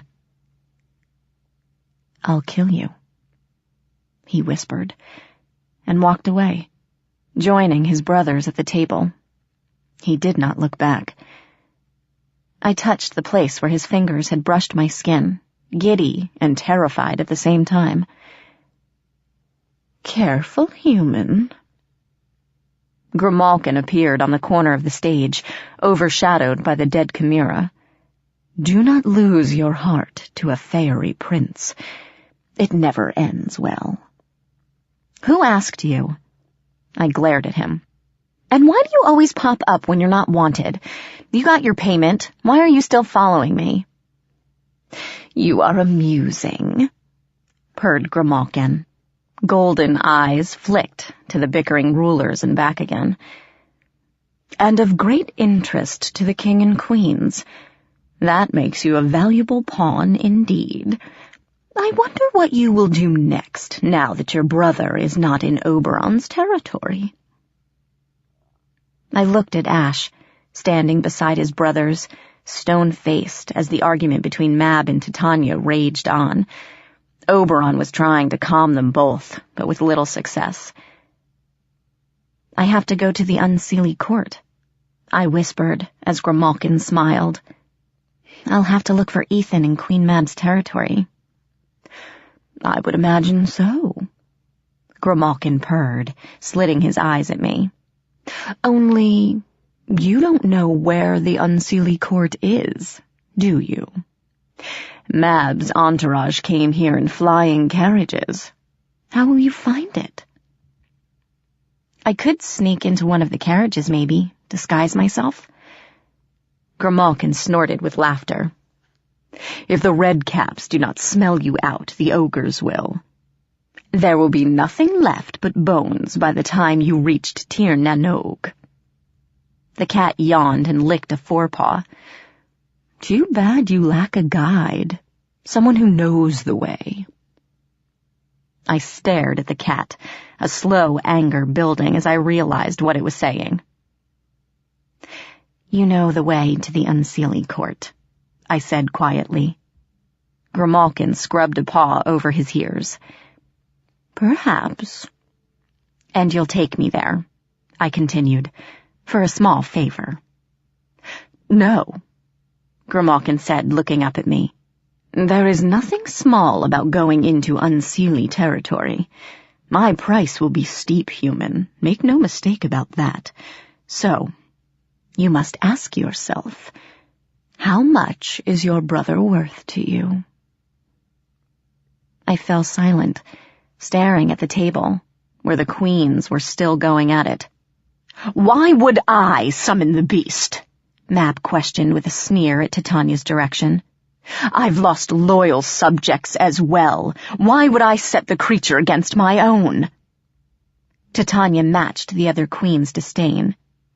"You don't care who you murder," she said with a sniff, "as long as you get what you want in the end. This is a clever ploy to weaken our court without casting suspicion on yourself." Mab swelled in fury, and the snow turned to sleet. "Now you accuse me of murdering my own subjects. I will not listen to this a moment longer. Oberon!" She turned to the Earl King with her teeth bared. "Find the one who did this," she hissed, her hair writhing around her like snakes. "Find them and give them to me, or face the wrath of the unseelie court." "Lady Mab," Oberon said, holding up his hand. "Do not be hasty. Surely you realize what this will mean for both of us." Mab's face didn't change. "I will wait until Midsummer's Eve," she announced, her expression stony. "If the Seelie court does not turn over those responsible for this atrocity to me, then you will prepare yourselves for war." She turned to her sons, who awaited her orders silently. "Send for our healers," she told them. "Gather our wounded and dead. We will return to Tir na Nog tonight." "If you are going to decide," Grimalkin said softly, "decide quickly. Once they leave, Oberon will not let you go.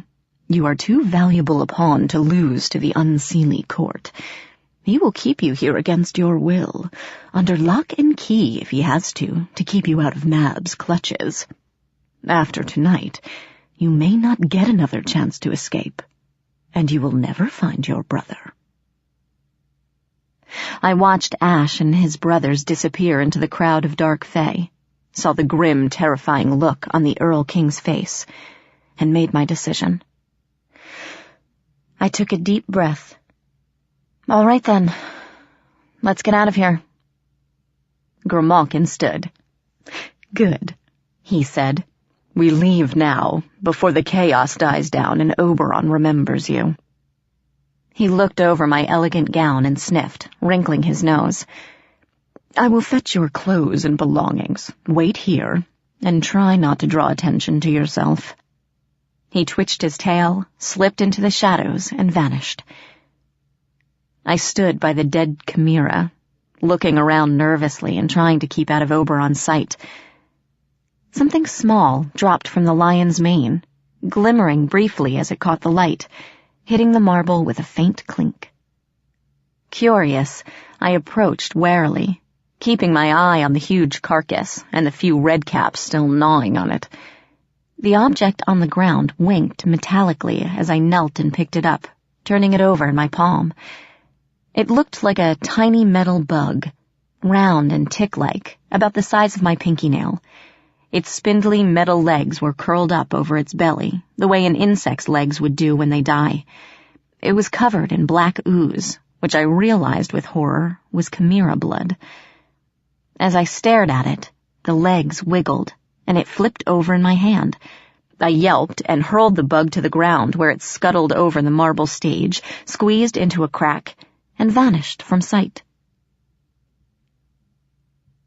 I was wiping the chimera blood from my hands, discovering its stained flesh, when Grimalkin appeared, materializing from nowhere with my bright orange backpack.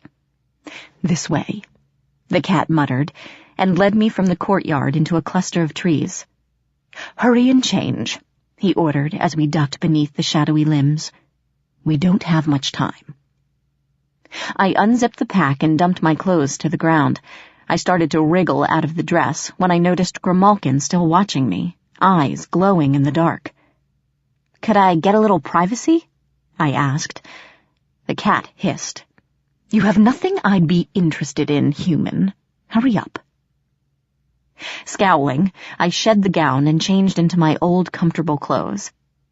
As I jammed my feet into my sneakers, I noticed Grimalkin staring back at the courtyard. A trio of Seelie knights wandered toward us across the lawn, and it appeared they were looking for someone. Grimalkin flattened his ears. "You've already been missed. This way." I followed the cat through the shadows toward the hedge wall surrounding the courtyard. The brambles peeled back as we approached, revealing a narrow hole in the hedge just big enough for me to squeeze into on my hands and knees. Grimalkin slipped through without looking back. I grimaced, knelt down, and crawled in after the cat, dragging my backpack behind me. The tunnel was dark and winding. I pricked myself a dozen times as I maneuvered my way through the twisting maze of thorns. Squeezing through a particularly narrow stretch, I cursed as the thorns kept snagging my hair, clothes, and skin.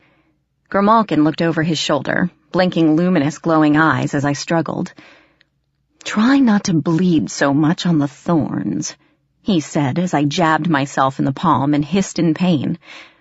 "Right now, anyone could follow us, and you are leaving a very easy trail." "Right, 'cause I'm bleeding all over the place for shits and giggles."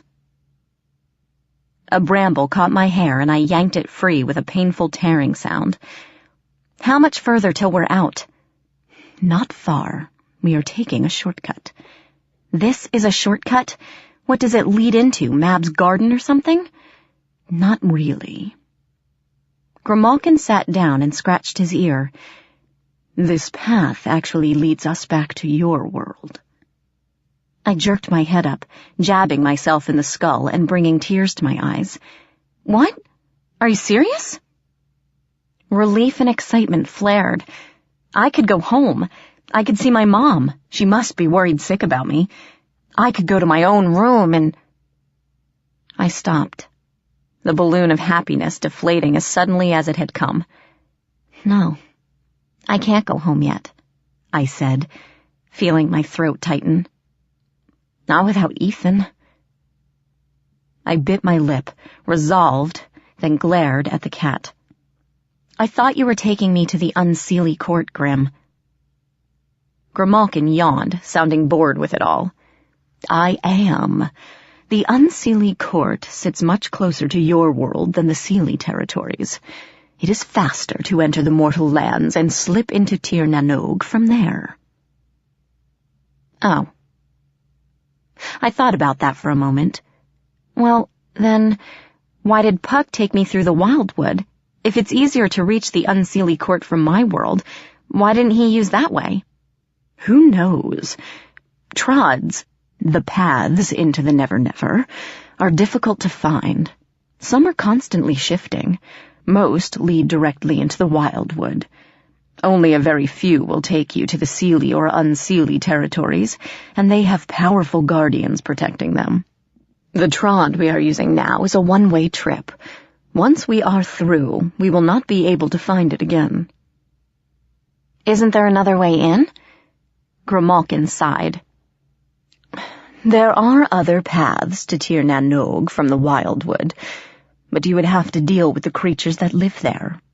As you found out with the goblins, and they are not the worst things you could meet. Also, Oberon's guards will be hunting for you, and the Wildwood would be the first place they'll look. The fastest way to the Unseelie court is the way I'm taking you now. So decide, human, do you still want to go?" "Doesn't look like I have a choice, does it?" "You keep saying that," Grimalkin observed. "But there is always a choice, and I suggest we stop talking and keep moving. We are being followed."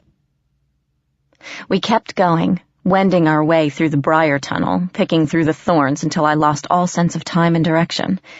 At first I tried avoiding the brambles snatching at me, but continued to be pricked and poked until I finally gave in and stopped bothering about it.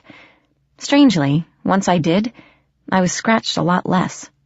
Once I stopped moving like a snail, Grimalkin set a steady pace through the brambles, and I followed as best I could. Occasionally I saw side tunnels spin off in other directions and caught glimpses of shapes moving through the brush, though I never got a clear look. We turned a corner and suddenly found a large cement tube in our path. It was a drainage pipe. I could see open air and blue sky through the hole. Oddly, it was sunny on the other side. "The mortal world is through there," Grimalkin informed me.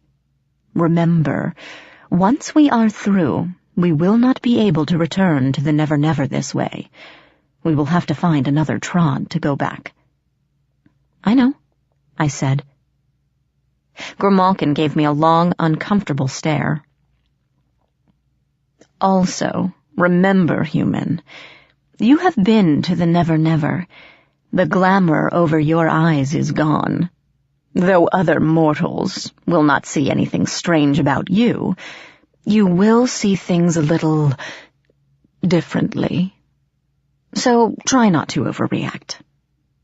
"Differently? Like how?" Grimalkin smiled. "You will see." We emerged from the drainage pipe to the sounds of car engines and street traffic, a shock after being in the wilderness for so long. We were in a downtown area, with buildings looming over us on either side. A sidewalk extended over the drainage pipe. Beyond that, rush-hour traffic clogged the roads and people shuffled down the walkway, absorbed in their own small worlds. No one seemed to notice a cat and a scruffy, slightly bloodied teenager crawl out of a drainage ditch. "Okay?" Despite my worry, I was thrilled to be back in my own familiar world, and astounded by the huge glass and metal buildings towering above me. The air here was cold, uncomfortably so, and dirty slush clogged the sidewalks and drains. Craning my neck, I gazed up at the looming skyscrapers, feeling slightly dizzy as they seemed to sway against the sky. There was nothing like this in my tiny Louisiana town. Where are we? Detroit. Grimalkin half closed his eyes, peering around the town and the people rushing by. One moment. It has been a while since I have been here. Let me think. Detroit, Michigan? Hush. As he was thinking, a large figure in a tattered red hoodie lurched out of the crowd and came toward us, clutching a bottle in a sack. He looked like a homeless person, though I'd never actually seen one. I wasn't too worried. We were on a well-traveled street with a lot of witnesses to hear me scream should he try anything. He would probably ask me for change or a cigarette and keep going. However, as he got close, he raised his head and I saw a wrinkled, bearded face with fangs jutting crookedly from its jaw. In the shadows of the hood, his eyes were yellow and slitted like a cat's. I jumped as the stranger leered and stepped closer. His stench nearly knocked me down. He smelled of roadkill and bad eggs and fish rotting in the sun. I gagged and nearly lost my breakfast. "Pretty girl," the stranger growled, reaching out with a claw. "You came from there, didn't you? Send me back now. Send me back." I backed away, but Grimalkin leaped between us, fluffed out to twice his size. His yowling screech jerked the man to a halt, and the bum's eyes widened in terror. With a gurgling cry, he turned and ran, knocking people aside as he fled. People cursed and looked around, glaring at one another, but none seemed to notice the fleeing bum. "What was that?" I asked Grimalkin. "A Norgan." The cat sighed. "Disgusting things. Terrified of cats, if you can believe it. He was probably banished from the Never-Never at some point. That would explain his words to you, wanting you to send him back." I looked for the Norgan, but it had vanished into the crowd. Are all the Fae walking around the human world outcasts? I wondered. Of course not. Grimalkin's look was scornful, and no one does scornful better than a cat. Many choose to be here, going back and forth between this world and the Never-Never at will, so long as they can find a Trod. Some, like brownies or bogarts, haunt a house forever. Others blend into human society, posing as mortals, feeding off dreams, emotions, and talent. Some have been known to marry a particularly exceptional mortal, though their children are shunned by Faerie society, and the Fae parent usually leaves if things get too tough. Of course, there are those who have been banished to the mortal world. They make their way as best they can, but spending too much time in the human world does strange things to them. Perhaps it is the amount of iron and technology that is so fatal to their existence. They start to lose themselves, a little at a time, until they are only shadows of their former selves, empty husks covered in glamour to make them look real. Eventually, they simply cease to exist. I looked at Grimalkin in alarm. Could that happen to you? To me? I thought of my iPod, remembering the way Tansy leaped away from it in terror. I suddenly recalled the way Robbie was mysteriously absent from all of his computer classes. I'd simply thought he hated typing. I had no idea it was deadly to him. Grimalkin seemed unconcerned. If I stay here long enough, perhaps, maybe in 2 or 3 decades, though I certainly do not plan to stay that long. As for you, you are half human.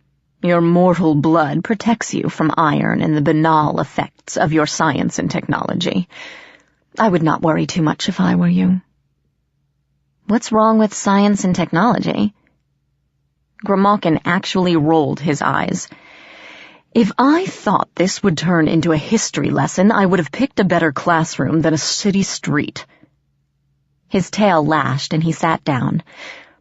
You will never find a fairy at a science fair. Why? Because science is all about proving theories and understanding the universe. Science folds everything into neat, logical, well-explained packages. The Fae are magical, capricious, illogical, and unexplainable. Science cannot prove the existence of fairies, so, naturally, we do not exist. That type of non-belief is fatal to fairies. What about Robbie, or Puck? I asked, not knowing why he suddenly popped into my head. How did he stay so close to me, going to school and everything, with all the iron around? Grimalkin yawned. Robin Goodfellow is a very old fairy, he said, and I squirmed to think of him like that. Not only that, he has ballads, poems, and stories written about him, so he is very near immortal, as long as humans remember them. Not to say he is immune to iron and technology, far from it. Puck is strong, but even he cannot resist the effects. It would kill him? Slowly, over time. Grimalkin stared at me with solemn eyes. The Never-Never is dying, human. It grows smaller and smaller every decade. Too much progress, too much technology. Mortals are losing their faith in anything but science. Even the children of man are consumed by progress.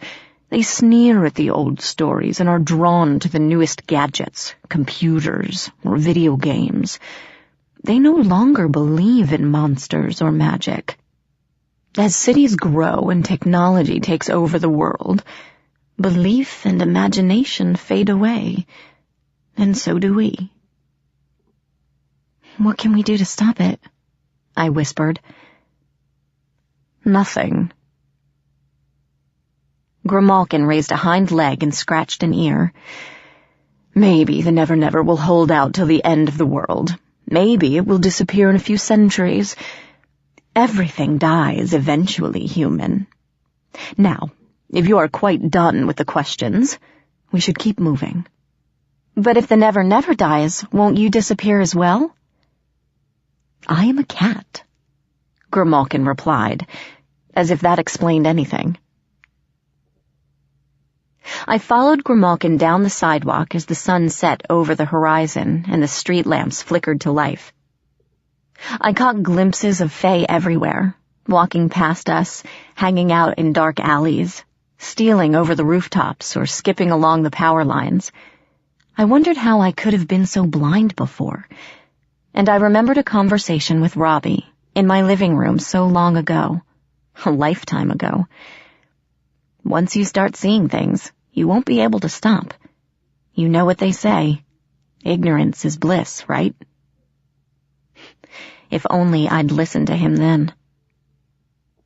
Grimalkin led me down several more streets and suddenly stopped. Across the street, a 2-story dance club, lit with pink and blue neon lights, radiated in the darkness. The sign proclaimed it Blue Chaos. Young men and women lined up outside the club, the lights sparkling off earrings, metal studs, and bleached hair. Music pounded the walls outside. "Here we are," Grimalkin said, sounding pleased with himself. "The energy around a trod never changes, though when I was here last, this place was different." "The trod thingy is the dance club?" "Inside the dance club," Grimalkin said with a great show of patience. "I'll never get in there," I told the feline, looking at the club. "The line is like a mile long, and I don't think this is a minor-friendly place. I won't make it past the front door." "I would think your puck taught you better than this." Grimalkin sighed and slipped into a nearby alley. Confused, I followed, wondering if we were going in another way. But Grimalkin leaped atop an overflowing dumpster and faced me, his eyes floating yellow orbs in the dark. "Now," he began, lashing his tail, "listen closely, human. You are half Fae. More important, you are Oberon's daughter, and it is high time you learn to access some of that power everyone is so worried about." "I don't have any." "Of course you do." Grimalkin's eyes narrowed. "You stink of power, which is why Fae react to you so strongly. You just don't know how to use it. Well, I shall teach you, because it will be easier than having to sneak you into the club myself. Are you ready?" "I don't know." "Good enough. First," and Grimalkin's eyes disappeared, "close your eyes." Feeling not a little apprehensive, I did so. "Now, reach out and feel the glamour around you. We are very close to the dance club, so glamour is in ready supply from the emotions inside. Glamour is what fuels our power. It is how we change shape, sing someone to their death, and appear invisible to mortal eyes. Can you feel it?"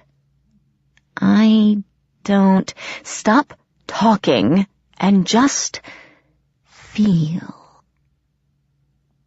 I tried, though I didn't know what I was supposed to experience, sensing nothing but my own discomfort and fear. And then, like an explosion of light on the inside of my eyes, I felt it. It was like color given emotion. Orange passion, vermilion lust, crimson anger, blue sorrow, a swirling, hypnotic play of sensations in my mind. I gasped and heard Grimalkin's approving purr. "Yes, that is glamour, the dreams and emotions of mortals. Now, open your eyes. We are going to start with the simplest of fairy glamour, the power to fade from human sight, to become invisible." Still groggy from the torrent of swirling emotions, I nodded. "All right, become invisible. Sounds easy." Grimalkin glared at me. "Your disbelief will cripple you if you think like that, human. Do not believe this is impossible, or it will be." All right, I'm sorry." I held up my hands. "So, how will I do this?" Picture the glamour in your mind. The cat half-slitted its eyes again. Imagine it is a cloak that covers you completely. You can shape the glamour to resemble anything you wish, including an empty space in the air, a spot where no one is standing. As you drape the glamour over yourself, you must believe that no one can see you. Just so. The eyes vanished, along with the rest of the cat. Even knowing Grimalkin was capable of it, it was still eerie seeing him fade from sight right before my eyes. Now. The eyes opened again, and the cat's body followed. Your turn. When you believe you are invisible, we will go." "What? Don't I get a practice run or something?" "All it takes is belief, human. If you do not believe you are invisible on the first try, it only gets more difficult. Let us go, and remember, no doubts." "Right, no doubts." I took a breath and closed my eyes, willing the glamour to come. I pictured myself fading from sight, swirling a cloak of light and air around my shoulders and pulling up the hood. "No one can see me," I thought, trying not to feel foolish. "I'm invisible now." I opened my eyes and looked down at my hands. They were still there. Grimalkin shook his head as I looked up in disappointment. "I will never understand humans," he muttered. "With everything you have seen, magic, fae, monsters, and miracles, you still could not believe you could become invisible." He sighed heavily, leaping off the dumpster. "Very well. I suppose I will have to get us in." This audiobook has been broken into multiple parts to make the download faster. You have reached the end of a part, but not the end of the complete audiobook, so please check your library for the next part of this audiobook. Audible hopes you have enjoyed this program. This is Audible.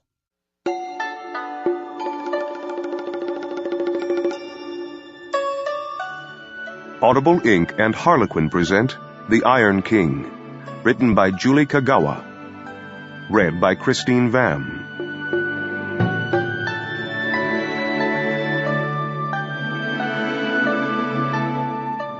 Chapter 14. Blue Chaos. We stood in line for nearly an hour. "All this could have been avoided if you just did what I told you," Grimalkin hissed for about the 100th time. His claws dug into my arm, and I resisted the urge to drop-kick him over the fence like a football. "Give me a break, Grim. I tried, okay? Just drop it already." I ignored the odd stares I was getting from the people around me, listening to the crazy girl muttering to herself. I didn't know what they saw when they looked at Grim, but it certainly wasn't a live talking cat, and a heavy one at that. A simple invisibility spell. There is nothing easier.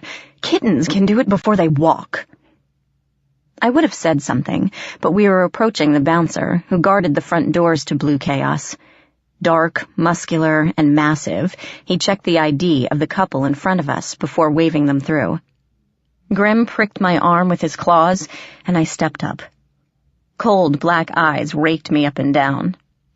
"I don't think so, honey," the bouncer said, flexing a muscle in his arm. "Why don't you turn around and leave? You have school tomorrow." My mouth was dry, but Grim spoke up, his voice low and soothing. "You're not looking at me right," he purred, though the bouncer didn't glance at him at all. "I am actually much older than I look." "Yeah?" He didn't seem convinced, but at least he wasn't throwing me out by the scruff of my neck. "Let's see some ID, then." "Of course." Grim poked me, and I shifted his weight to one hand so I could hand my Blockbuster card to the bouncer. He snatched it, peering at it suspiciously, while my stomach roiled and cold sweat dripped down my neck. But Grimalkin continued to purr in my arms, completely undisturbed, and the bouncer handed the card back with a grudging look. "Yeah, fine. Go on, then." He waved a huge hand at me, and we were through. Inside was chaos. I'd never been to a club before, and was momentarily stupefied by the lights and the noise. Dry ice smoke writhed along the floor, reminding me of the mist that crept through the wildwood. Colored lights turned the dance floor into an electric fantasy land of pink, blue, and gold. Music rattled my ears. I could feel the vibrations in my chest, and wondered how anyone could communicate in such a cacophony. Dancers spun, twisted, and swayed on the stage, bouncing in time to the music, sweat and energy pouring off them as they danced. Some danced alone, some in pairs that could not keep their hands off each other, their energy turning to passion. Among them, writhing and twisting in near frenzies, feeding off the outpouring of glamour, danced the Fae. I saw fairies in leather pants and outfits that sparkled, slinked, and were half torn, far different from the medieval finery of the summer court. A girl with bird-like talons and feathers for hair fluttered through the crowd, slashing young skin and licking the blood. A stick-thin boy with triple-jointed arms wrapped them around a dancing couple, long fingers entwined in their hair. 2 fox-eared girls danced together, a mortal between them, their bodies pressed against his. The human's face was flung back in ecstasy, unaware of the hands running over his butt and between his legs. Grimalkin squirmed and jumped out of my arms. He trotted toward the back of the club, his tail looking like a fuzzy periscope navigating the ocean of mist. I followed, trying not to stare at the unearthly dancers spinning among the mass of humanity. Near the bar, a small door with the words "Staff Only" stood near the back of the club. I could see the shimmer of glamour around it, making the door difficult to look at. My gaze wanted to slide past. Casually, I approached the door, but before I got too close, the bartender rose up from behind the counter and narrowed his eyes. "You don't want to do that, love," he warned. His dark hair was pulled back in a tail, and horns curled up from his brow. He moved to the edge of the bar, and I heard hooves clopping over the wood. "Why don't you come over here and I'll fix you something nice? On the house. What do you say?" Grimalkin leaped onto a bar stool and put his front paws on the counter. A human on the stool next to him sipped his drink like nothing was happening. "We're looking for Shard," Grim said as the bartender shot him an irritated look, turning away from me. "Shard is busy," the satyr replied, but he didn't meet Grim's eyes as he said it. And a moment later he began wiping down the bar. Grim continued to stare at him until the satyr looked up, his eyes slitted dangerously. "I said she's busy. Now why don't you beat it before I get the redcaps to stuff you into a bottle?" "David, that's no way to treat customers." A cool female voice breathed from behind me, and I jumped. "Especially if one is an old friend." The woman behind us was small and slight, with pale skin and neon blue lips that curled sardonically at the edges. Her spiky hair stuck out at every angle, its dyed shades of blue, green, and white resembling ice crystals growing out of her scalp. She wore tight leather pants, a midriff tee that barely covered her breasts, and a dagger on one thigh. Her face glittered from countless piercings, eyebrows, nose, lips, and cheeks, all silver or gold. Her long ears sparkled with rings, studs, and bars, enough to make any metalhead weep from envy. A silver bar lanced through her belly button, and a tiny dragon pendant dangled from it. "Hello, Grimalkin," the woman said, sounding resigned. "It's been a while, hasn't it? What brings you to my humble club? And with the summer whelp in tow." Her eyes, scintillating blue and green, looked me over curiously. "We need passage into Tir Nanog," Grimalkin said without hesitation. "Tonight, if you can." "Don't ask for much, do you?" Shard grinned, motioning us into a corner booth. Once seated, she leaned back and snapped her fingers. A human, lean and gangly, melted out of the shadows to stand beside her, his face slack with adoration. "Appletini," she told him. "Spill it and spend the rest of your days as a roach. Do you want anything?" "No," Grimalkin said firmly. I shook my head. The human scurried off, and Shard leaned forward, her blue lips curved in a smile. "So, passage to Winter's territory. You want to use my trod, is that correct?" "It is not your trod," Grimalkin said, thumping his tail against the booth cushions. "But it is under my dance club," Shard replied. "And the Winter Queen won't be pleased if I let the summer whelp into her territory unannounced.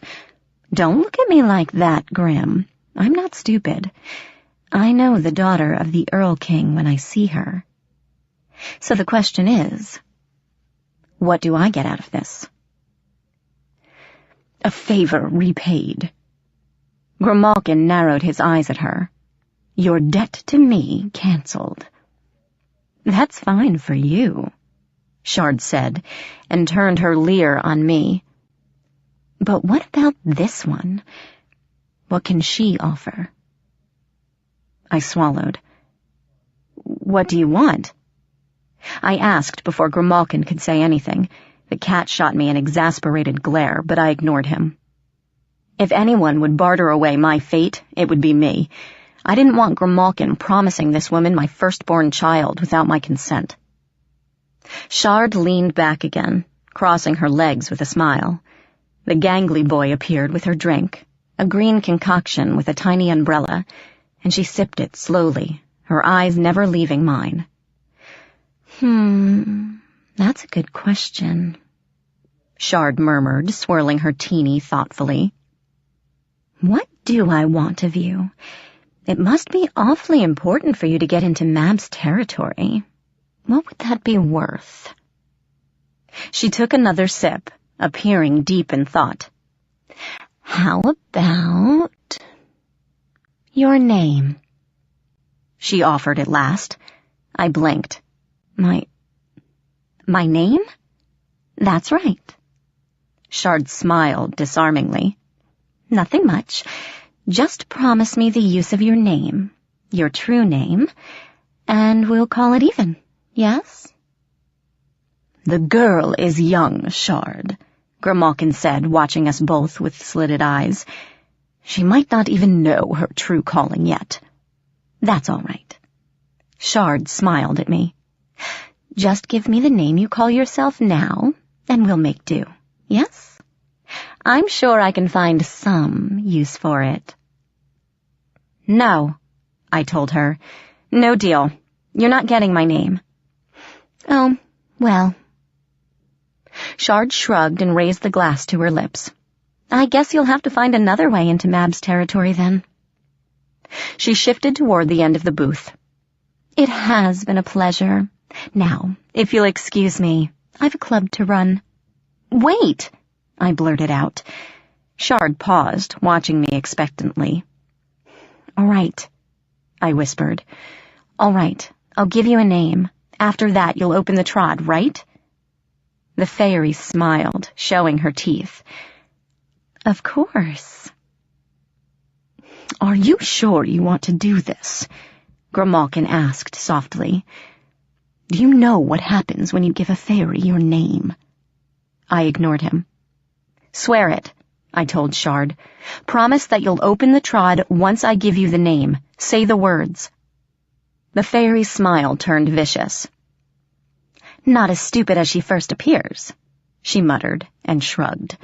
Very well.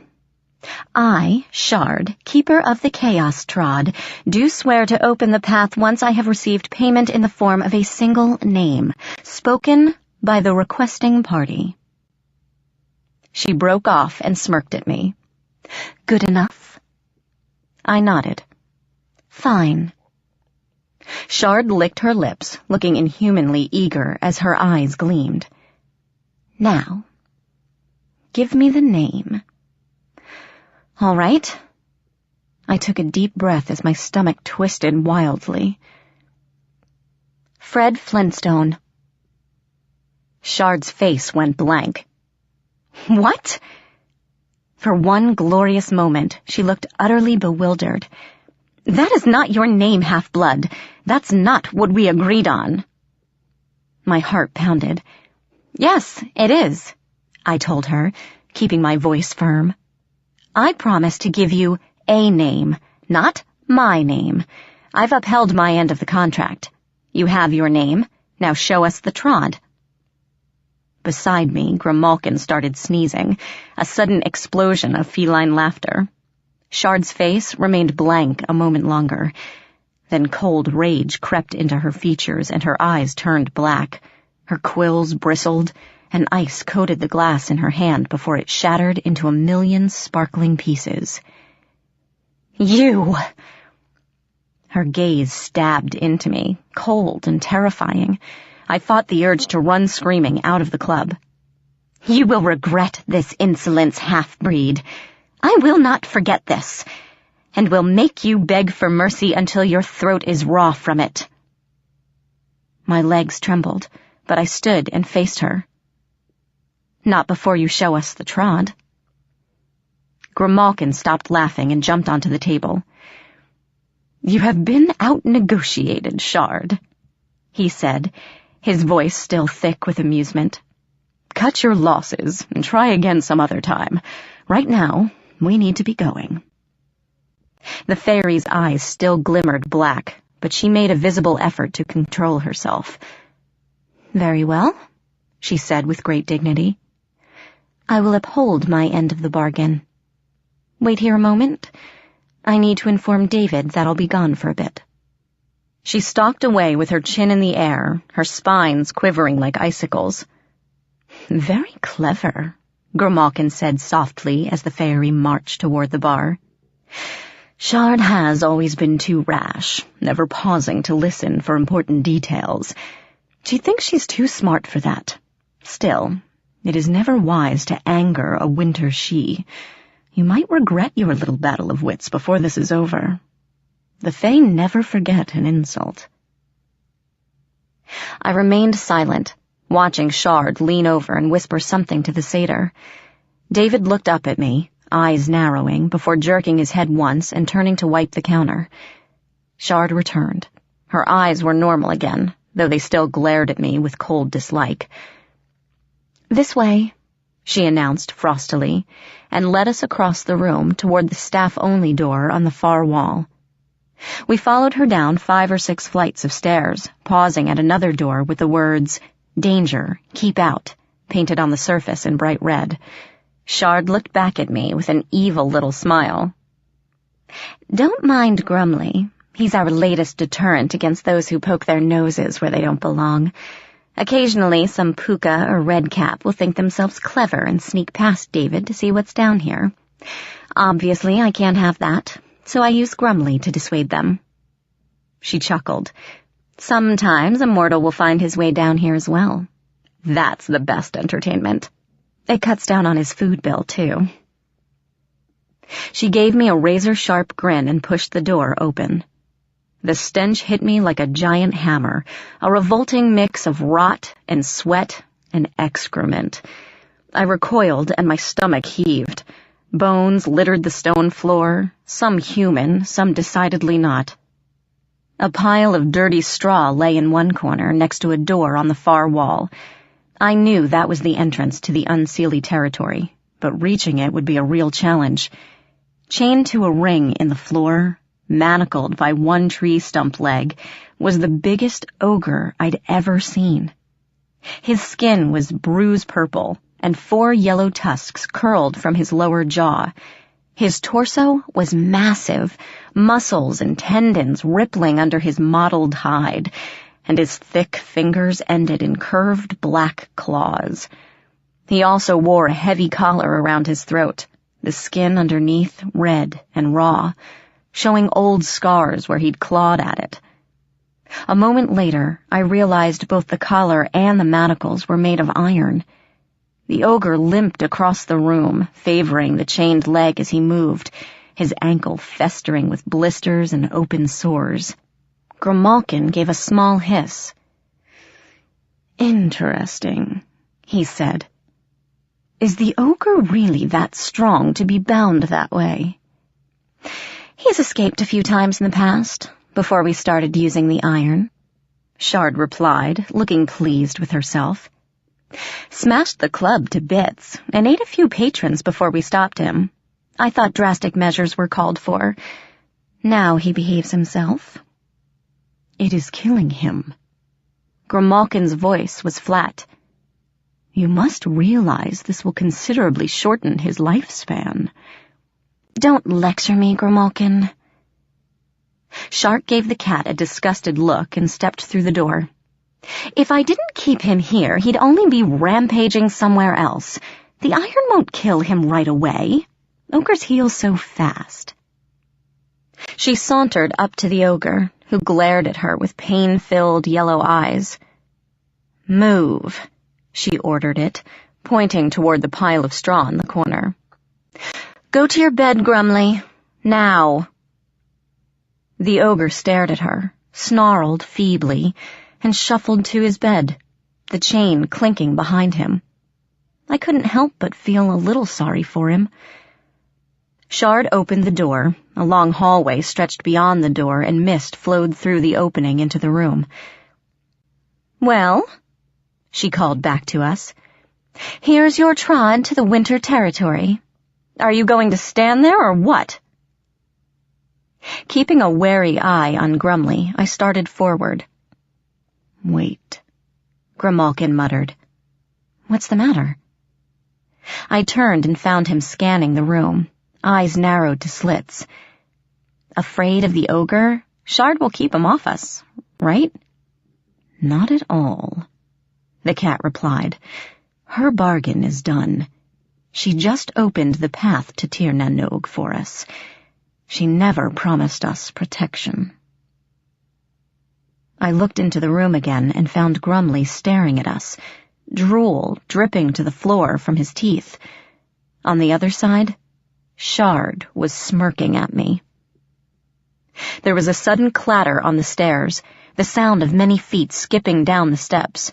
Over the railing, a wrinkled, evil face peered down at me, shark teeth gleaming. A red bandana fell off its head to land at my feet. Redcaps! I gasped, stepping into the room without thinking. Grumly roared, surging to the end of his chain, raking the ground with his claws. I yelped and flattened myself against the wall as the ogre snarled and slashed at the air, straining to reach me. His huge fists pounded the floor not 10 feet away, and he bellowed in frustration. I couldn't move. Grimalkin had disappeared. Shard's laughter rang in the air as a dozen redcaps swarmed into the room. Now, she said, leaning against the doorframe, this is entertainment. Chapter 15. Puck's Return. The redcaps crowded through the doorway, teeth flashing in the dim light. They wore biker jackets and leather pants and sported crimson bandanas instead of their trademark caps.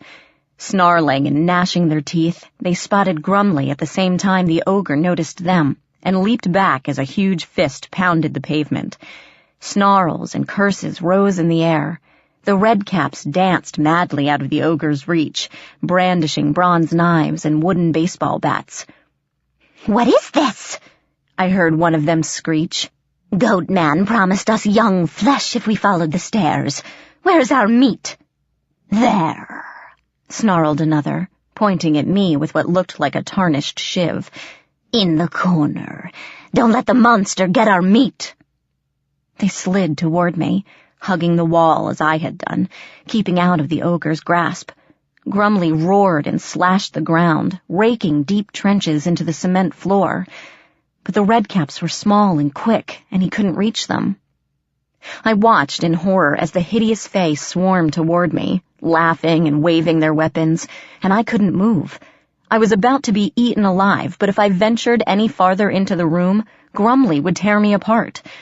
Through it all, I was aware of Shard, lounging in the other doorway, a self-satisfied smirk on her face. "Do you like where our contract has gone, little bitch?" she called over the bellows of Grumly and the clattering teeth of the redcaps. "Throw me your real name and I might call them off." One of the redcaps leaped at me, jaws gaping, springing right for my face. I threw up my arm, and the jagged teeth sank into my flesh, clamping down like a steel trap. Shrieking, I flailed wildly, dislodging the repulsive weight and flinging it at the ogre. The redcap hit the ground and leaped to his feet, snarling, just as Grumly's fist smashed him into bloody paste. Time seemed to slow down. I guess that happens when you're about to die. The redcaps surged forward, shark teeth grinning and clacking. Grumly bellowed at the end of his chain, and Shard leaned against the doorframe and laughed. A huge black bird flapped through the open door. The redcaps leaped. The bird dove, sinking its talons into a redcap's face, shrieking and flapping its wings. Startled and confused, the redcaps hesitated as the bird thrashed about, beating its wings and stabbing at the fairy's eyes with its beak. The pack hooted and slugged at it with their bats, but the bird darted up at the last second, and the redcap howled as the weapon slammed into him instead. In the confusion, the bird exploded, changing shape in mid-air. A body dropped between me and the redcaps, shedding black feathers and giving me a familiar grin. "Hi, Princess. Sorry I'm late. Traffic was a bitch." "Puck!" He winked at me, then shot a glance at the winter she standing in the doorway. "Hey, Shard," he waved. "Nice place you've got here. I'll have to remember it so I can give it the special Puck touch." "It's an honor to have you, Robin Goodfellow," Shard answered, grinning evilly. "If the redcaps leave your head intact, I'll mount it over the bar so everyone can see it when they come in." "Kill him!" Snarling, the redcaps leaped, teeth flashing like piranhas swarming a drowning bird. Puck pulled something out of his pocket and tossed it. It exploded into a thick log, and the redcaps clamped their jaws around the wood, teeth sinking into the bark. With muffled yelps, they clattered to the floor. "Fetch!" Puck called. Shrieking with rage, the redcaps splintered the log, shredding it like buzzsaws. Teeth chattering, they spit wood chips and glared at us murderously. Puck turned to me with an apologetic look. "Excuse me a moment, Princess. I have to go play with the puppies." He stepped toward them, grinning, and the redcaps lunged, brandishing knives and baseball bats. Puck waited until the last second before he dodged, into the room and away from the wall. The pack followed. I gasped as Grumley's fist hammered down, but Puck leapt aside just in time, and a redcap was smashed flatter than a pancake. "Whoops!" Puck exclaimed, putting both hands to his mouth, even as he sidestepped Grumley's second swing. "Clumsy of me." The redcaps snarled curses and lunged at him again. They continued this deadly dance around the room, Puck leading the redcaps on with taunts, laughter, and cheers. Grumley roared and smashed his fists at the little men scurrying around his feet, but the redcaps were quick and now wary of the danger. This didn't stop them from launching an all-out attack on Puck, who danced, dodged, and pirouetted his way around the ogre, almost seeming to enjoy himself. My heart stayed lodged in my throat the whole time. One wrong move, one miscalculation, and Puck would be a bloody smear on the floor. The air around me chilled. I'd been so focused on Puck I didn't realize Shard had slipped away from the doorframe and was now a few feet away. Her eyes glimmered black, and her lips curled in a smile as she raised a hand. A long spear of ice formed overhead, angled at me. There was a yowl, and an invisible weight must have thumped onto her back, for she staggered and nearly fell. Something flashed golden on her chest. A key, attached to a thin silver chain. With a curse, Shard flung the invisible assailant into the wall. There was a thud and a hiss of pain, as Grimalkin materialized for a split second and winked out of sight again. In that moment of distraction, I lunged, grabbing the key around her neck. She turned with blinding speed, and a pale white hand clamped around my throat. I gasped, clawing at her arm with my free hand, but it seemed to be made of stone. Her skin burned with cold. Ice crystals formed on my neck as Shard slowly tightened her grip, smiling. I sank to my knees as the room began to dim. With a fierce screech, Grimalkin landed on her back, sinking claws and teeth into her neck. Shard screamed, and the pressure on my throat disappeared. Lurching upright, I shoved the she with all my might, pushing her away. There was a jerk and a tiny snap, and the key came loose in my hand. Coughing, I staggered away from the wall, looking up at the ogre. "Grumley?" I yelled, my voice raw and hoarse. "Grumley, look at me. Listen to me." The ogre stopped pounding the floor and swung his tormented gaze to me. Behind me, a feline yowl cut through the air, and Grimalkin's body tumbled to the floor. "Help us!" I cried, holding up the key. It winked golden in the light. "Help us, Grumly, and we'll free you. We'll set you free." "Free me?" Something smashed into the back of my head, nearly knocking me out. I collapsed, clutching the key as pain raged across my senses. Something kicked me in the ribs, flipping me to my back. Shard loomed overhead, her dagger in one raised hand. "No!"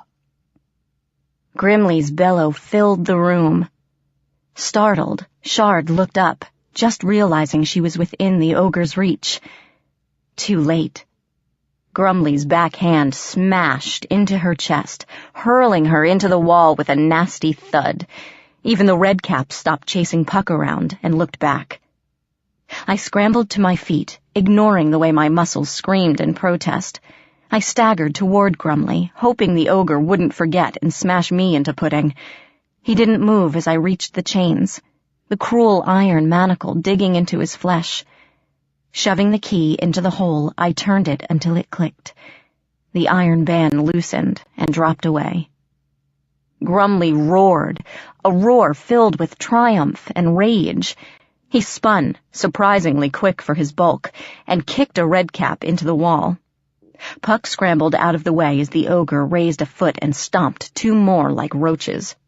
The redcaps went berserk. Snarling and screeching, they swarmed Grumly's feet, pounding them with bats and sinking teeth into his ankles. Grumly stomped and kicked, barely missing me, and the ground shook with his blows. But I didn't have the strength to move. Dodging the carnage, Puck grabbed me and pulled me away from the battle. "Let's go," he muttered, looking back over his shoulder. "While they're distracted, head for the trod." "What about Grimalkin?" "I am here," the cat said, appearing beside me. His voice sounded strained, and he favored his left forepaw, but otherwise seemed fine. "It is definitely time to leave." We staggered toward the open door, but found our path blocked by Shard. "No," the she growled.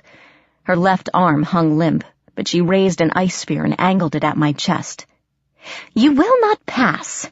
You will die here, and I will nail you to the wall for everyone to see." A rumbling growl echoed behind us, and heavy footsteps shook the ground. "Grumly," Shard said without taking her eyes from me. "Kill them. All is forgiven. Rip them apart. Slowly. Do it now." Grumly growled again, and a thick leg landed next to me. "Friends," the ogre rumbled, standing over us. "Free Grumly. Grumly's friends." He took another step, the raw, chafed wound on his leg smelling of gangrene and rot. "Kill Mistress," he growled. "What?" Shard backed away, her eyes widening. Grumly shuffled forward, raising his huge fists. "What are you doing? Get back, you stupid thing! I command you! No! No!" "Let's go," Puck whispered, tugging my arm.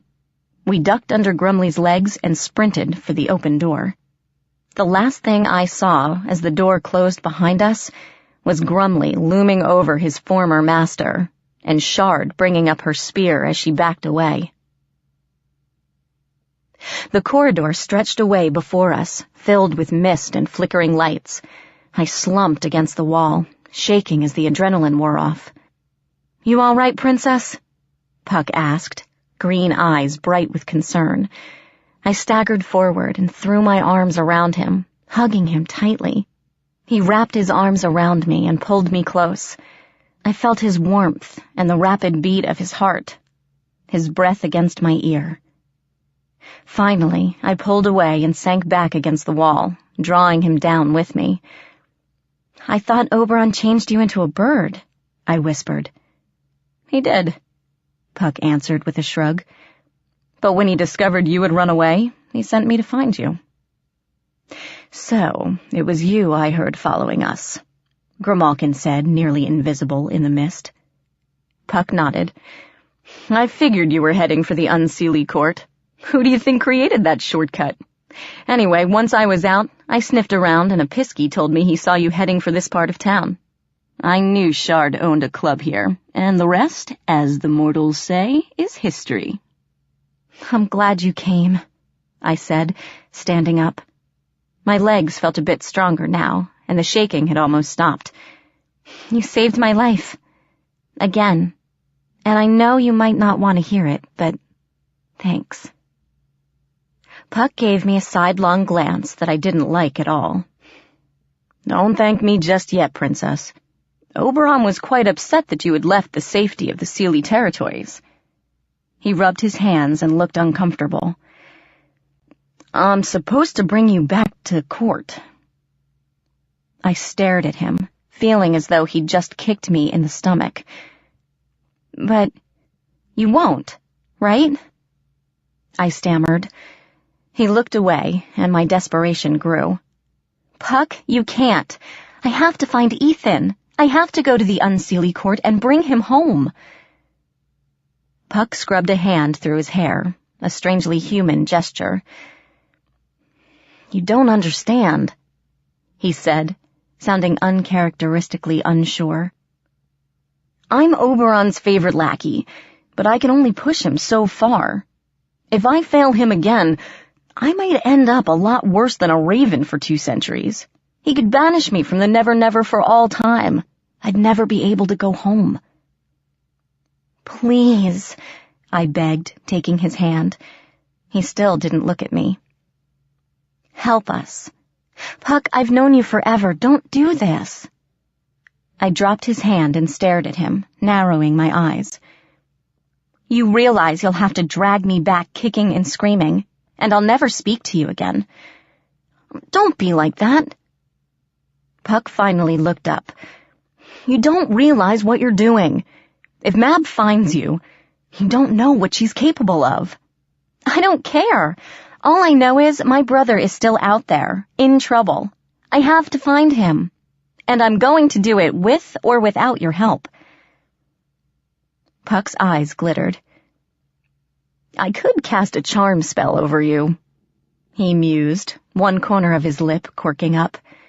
"That would solve a lot of problems." "No." Grimalkin spoke up before I could explode. "You will not. And you know you will not, so stop posturing. Besides, I have something that might solve this little problem." "Oh?" "A favor." Grimalkin waved his tail languidly. "From the king." "That won't stop Oberon from banishing me." "No," Grimalkin agreed, "but I could request that you be banished for a limited time only. A few decades or so. It is better than nothing." "Uh-huh." Puck sounded unconvinced. "And this would just cost me a small favor in return, is that right?" "You pulled me into this conflict the moment you dropped this girl into my tree," Grimalkin said, blinking lazily. "I cannot believe that was an act of coincidence, not from the infamous Robin Goodfellow. You should have known it might come to this." "I know better than to make deals with a cat-she," Puck shot back, then sighed, scrubbing a hand over his eyes. "Fine," he said at last. "You win, Princess. Freedom is highly overrated anyway. If I'm going to do anything, I might as well do it big." My heart lifted. "So you'll help us?" "Sure, why not?" Puck gave me a resigned smile. "You'd get eaten alive without me. Besides, storming the Unseelie Court?" His grin widened. "Can't pass that up for anything." "Then let us go," Grimalkin said as Puck pulled me to my feet. "The longer we tarry, the farther word will spread about our intentions. Tir na Nog is not far now." He turned and trotted down the corridor, his tail held upright in the fog. We followed the hallway for several minutes. After a while, the air turned cold and sharp. Frost coated the walls of the corridor, and icicles dangled from the ceiling. "We are getting close," came Grimalkin's disembodied voice in the mist. The hallway ended with a simple wooden door. A thin powder of snow lined the bottom crack, and the door trembled and creaked in the wind howling just outside. Puck stepped forward. "Ladies and felines," he stated grandly, grasping the doorknob. "Welcome to Tir Nanog, land of endless winters and shitloads of snow." A billow of freezing powder caressed my face as he pulled the door open. Blinking away ice crystals, I stepped forward. I stood in a frozen garden, the thorn bushes on the fence coated with ice, a cherub fountain in the center of the yard, spouting frozen water. In the distance, beyond the barren trees and thorny scrub, I saw the pointed roof of a huge Victorian estate. I glanced back for Grim and Puck and saw them standing under a trellis hung with purple vines and crystal blue flowers. As they stepped through, the corridor vanished behind them. "Charming," Puck commented, gazing around in distaste. "I love the barren dead feel they're going for. Who's the gardener, I wonder? I'd love to get some tips." I was already shivering. "How far are we from Queen Mab's court?" I asked, my teeth chattering.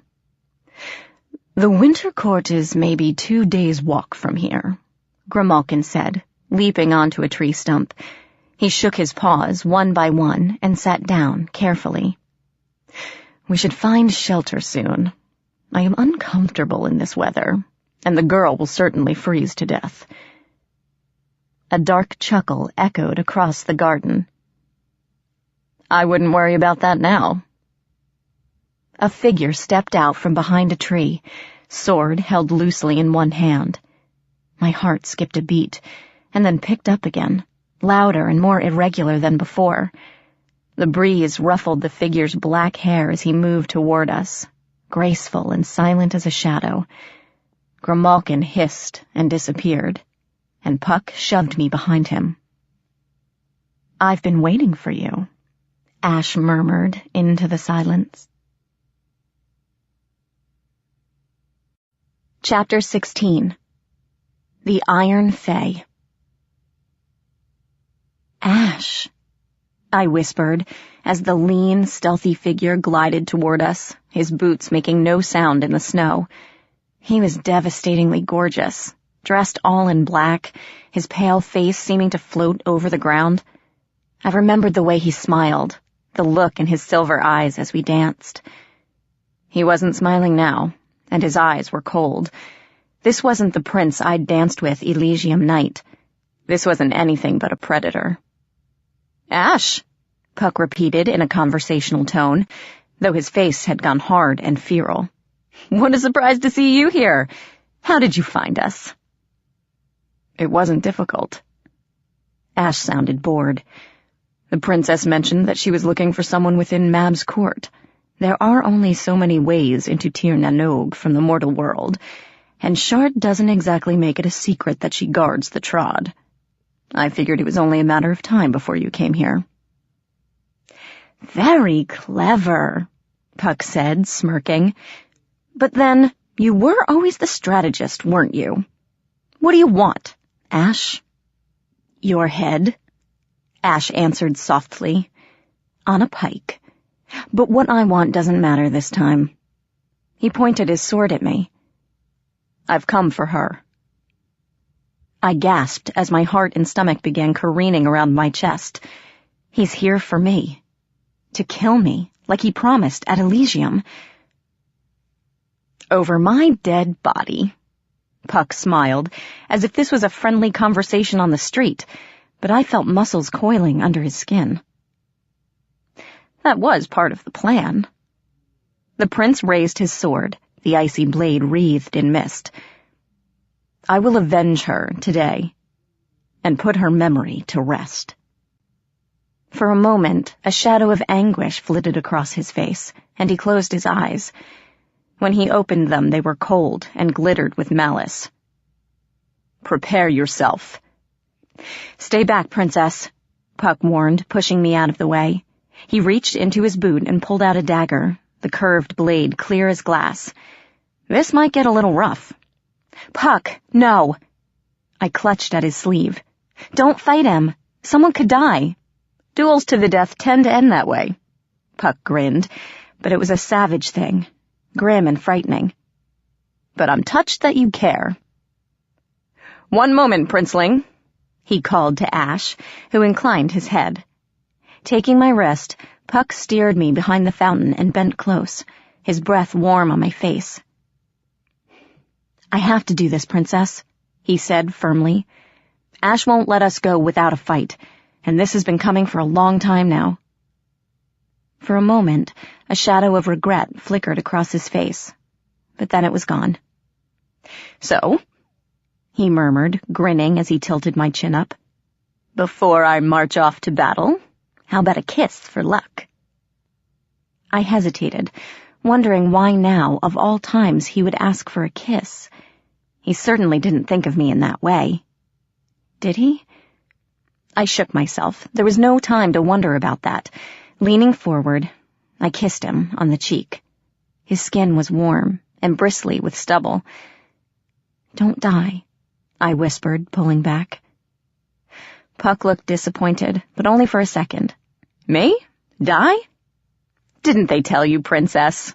I'm Robin Goodfellow. With a whoop, he flourished his knife and charged the waiting prince. Ash lunged, a dark blur across the snow, his sword hissing down in a vicious arc. Puck leaped out of the way, and the blow sent a miniature blizzard arching toward me. I gasped, the freezing spray stinging like needles, and rubbed at my burning eyes. When I could open them again, Ash and Puck were deep in battle, and it looked like each was intent on killing the other. Puck ducked a savage blow and tossed Ash something from his pocket. It erupted into a large boar, squealing madly as it charged the prince, tusks gleaming. The ice sword hammered into it, and the boar exploded in a swirl of dry leaves. Ash flung out his arm, and a spray of glittering ice shards flew toward Puck like daggers. I cried out, but Puck inhaled and blew in their direction, like he was blowing out a birthday candle. The shards shimmered into daisies, raining harmlessly around him, and he grinned. Ash attacked viciously, his blades singing as he bore down on his opponent. Puck dodged and parried with his dagger, retreating before the onslaught of the Winter Prince. Diving away, Puck snatched a handful of twigs from the base of the tree, blew on them, and tossed them into the air. And now there were 3 Pucks, grinning wickedly as they set upon their opponent. 3 knives flashed, 3 bodies surrounded the Dark Prince, as the real Puck leaned against the tree and watched Ash struggle. But Ash was far from beaten. He spun away from the Pucks, his sword a blur as he dodged and parried, whirling from one attack to the next. He ducked beneath an opponent's guard, ripped his blade up, and sliced cleanly through a Puck's stomach. The doppelganger split in 2, changing into a severed stick that dropped away. Ash spun to meet the Puck rushing up from the side. His sword whirled, and Puck's head dropped from his shoulders before reverting to a twig. The last Puck charged the prince from behind, dagger raised high. Ash didn't even turn, but rammed his blade backward, point up. Puck's lunge carried him into the blade and drove it through his stomach, the point erupting out his back. The prince yanked the sword free without turning, and a shattered twig dropped to the snow. Ash lowered his sword, gazing around warily. Following his gaze, I gave a start. Puck had disappeared, pulling a grimalkin while we were distracted. Instantly wary, the Winter Prince scanned the garden, edging forward with his sword raised. His gaze flicked to me, and I tensed. But he dismissed me almost as quickly, stepping beneath the boughs of a frozen pine. As Ash stepped under the branches, something leaped out of the snow, howling. The prince dodged, the knife barely missing him, and Puck overbalanced, stumbling forward. With a snarl, Ash drove the point of the sword through Puck's back and out his chest, pinning him to the ground. I screamed, but as I did, the body vanished.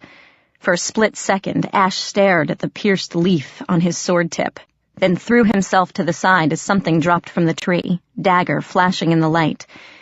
Puck's laughter rang out as Ash rolled to his feet, clutching his arm. Blood seeped between pale fingers. "Almost too slow that time, Prince," Puck mocked, balancing the dagger on 2 fingers. "Really, that's the oldest trick in the book. I know, 'cause I wrote the book. I've got 1,000,000 more if you want to keep playing." "I'm getting tired of sparring with copies." Ash straightened, dropping his hand. "I guess honor isn't as prevalent in the Seelie court as I thought. Are you the real Puck, or is he too cowardly to face me himself?" Puck regarded him disdainfully before shimmering into nothingness. Another Puck stepped out from behind a tree, a nasty grin on his face. "All right then, Prince," he said, smirking as he approached. "If that's what you want, I'll kill you the old-fashioned way." And they flew at each other again.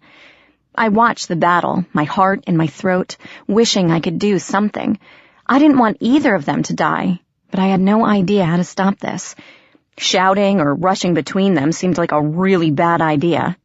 One could be distracted, and the other would waste no time finishing him off. A sick despair churned in my stomach. I hadn't realized Puck was so bloodthirsty, but the mad gleam in his eyes told me he would kill the Winter Prince if he could. They have a history, I realized, watching Ash cut viciously at Puck's face, barely missing as his opponent ducked. Something happened between them to make them hate each other. I wonder if they were ever friends. My skin prickled, an uneasy shiver, from more than the cold. Over the clang and screech of metal, I heard something else, a faint rustling, as if 1,000 insects were scuttling toward us. "Run!" Grimalkin's voice made me jump. Tracks appeared in the snow, rushing toward me, and invisible claws scrabbled against bark as the feline fled up a tree. "Something is coming! Hide! Quickly!" I glanced at Puck and Ash, still locked in combat. The rustling grew louder, accompanied by static and faint, high-pitched laughter. Suddenly, through the trees, hundreds of eyes glowed electric green in the darkness, surrounding us. Puck and Ash stopped fighting and broke apart, finally aware that something was wrong. But it was too late. They poured over the ground like a living carpet, appearing from everywhere. Small, black-skinned creatures with spindly arms, huge ears, and razor grins that shone blue-white in the darkness. I heard the boy's cries of shock and Grimalkin's yowl of horror as he fled farther up the tree. The creatures spotted me, and I had no time to react. They swarmed me like angry wasps, crawling up my legs, hurling themselves onto my back. I felt claws dig into my skin, my ears filled with loud buzzing and shrieking laughter, and I screamed, thrashing wildly. I couldn't see, didn't know which way was up. The weight of their bodies bore me down, and I fell onto a grasping, wriggling mass. Hundreds of hands lifted me up, like ants carrying a grasshopper, and began to cart me away. "Puck!" I screamed, struggling to free myself, but whenever I rolled away from one group, a dozen more slid in to take their place, bearing me up. I never touched the ground. "Grimalkin! Help!" Their cries seemed distant and far away. Carried on a buzzing, living mattress, I glided rapidly over the ground and into the waiting darkness. I don't know how long they carried me. When I struggled, the claws gripping me would dig into my skin, turning the mattress into a bed of needles. I soon ceased thrashing about and tried to concentrate on where they were taking me. But it was difficult. Being carried on my back, the only thing I saw clearly was the sky. I tried to turn my head, but the creatures had their claws sunk into my hair and would yank on it until tears formed in my eyes. I resigned myself to lying still, shivering with cold, waiting to see what would happen.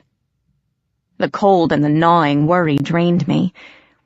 I allowed my eyes to slip closed and found solace in the darkness. When I opened my eyes again, the night sky had disappeared, replaced by a ceiling of solid ice. I realized we were traveling underground. The air grew even colder as the tunnel opened up into a magnificent ice cavern, glistening with a jagged alien beauty. Huge icicles dripped from the ceiling, some longer than I was tall and wickedly sharp. It was a tad disturbing passing under those bristling spikes, watching them sparkle like crystal chandeliers, praying they wouldn't fall. My teeth chattered, and my lips were numb with cold. However, as we traveled deeper into the cave, the air gradually warmed. A faint noise echoed through the lower caverns, a roaring, hissing sound, like steam escaping a cracked pipe.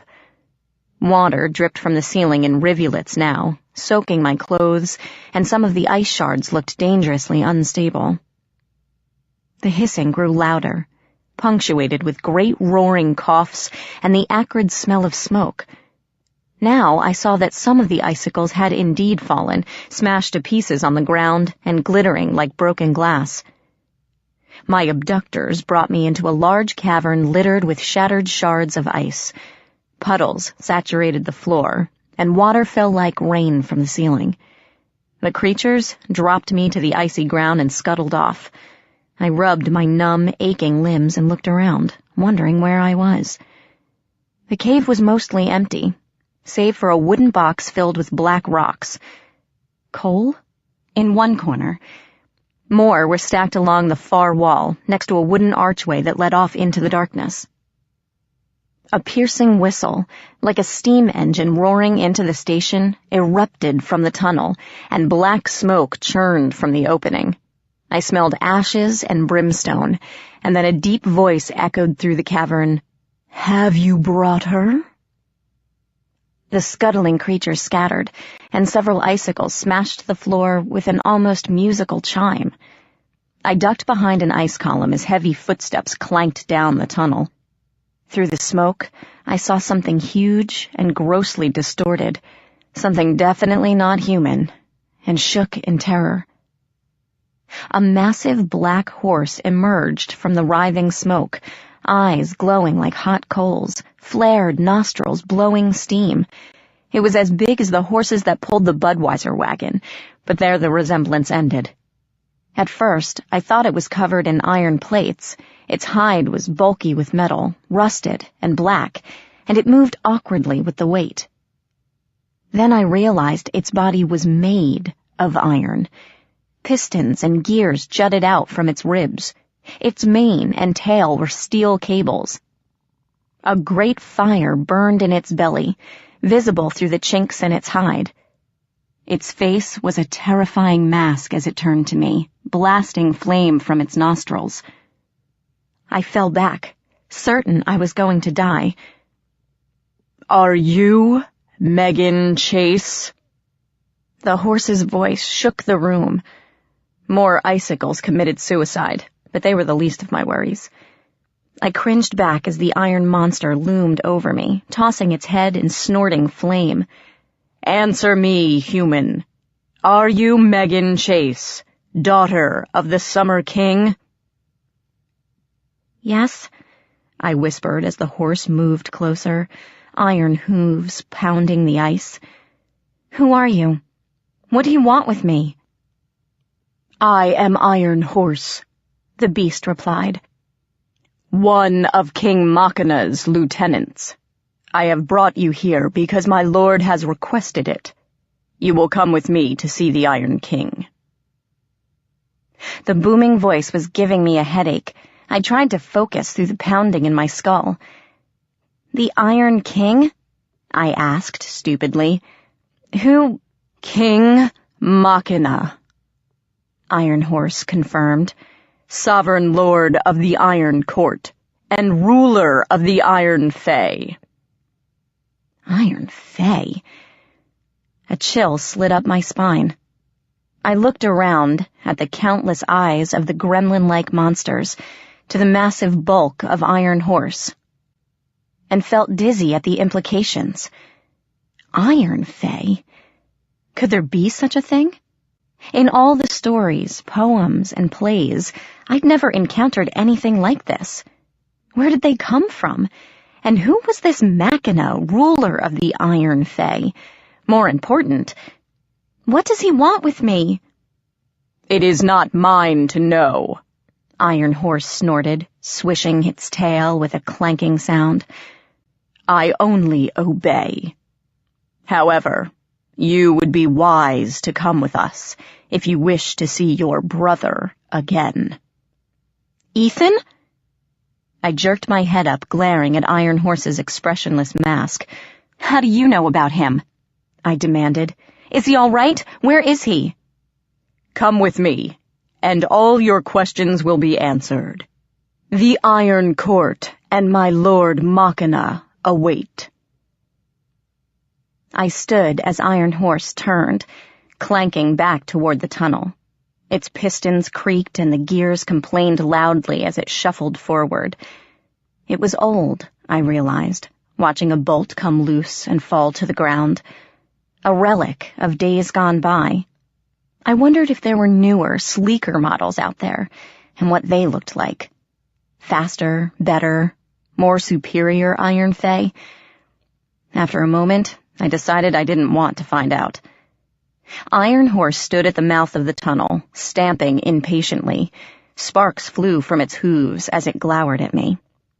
Come, it ordered with a blast of steam from its nostrils. Follow the Trod to the Iron Court. If you will not walk, the gremlins will carry you. It tossed its head and reared, flames shooting out its muzzle. Or perhaps I will run behind you, breathing fire. An ice spear flew through the air, striking Iron Horse between the ribs, bursting into steam as the fire engulfed it. The horse screamed, a high-pitched whistle, and whirled, hooves sparking as they struck the ice. The gremlin skittered forward, gazing wildly about, searching for intruders. Hey, Ugly, called a familiar voice. Nice place you've got here. Here's a thought, though. Next time, try a hideout a little more resistant to fire than an ice cave. Puck! I cried, and the red-haired elf waved at me, grinning from the far side of the cavern. Iron Horse screamed and charged, scattering gremlins like birds as he bore down on Puck. Puck didn't move, and the great iron beast knocked him flat in the ice, trampling him with his steel hooves. Oh, that looked painful, called another Puck a little farther down. We really need to talk about your anger management issues.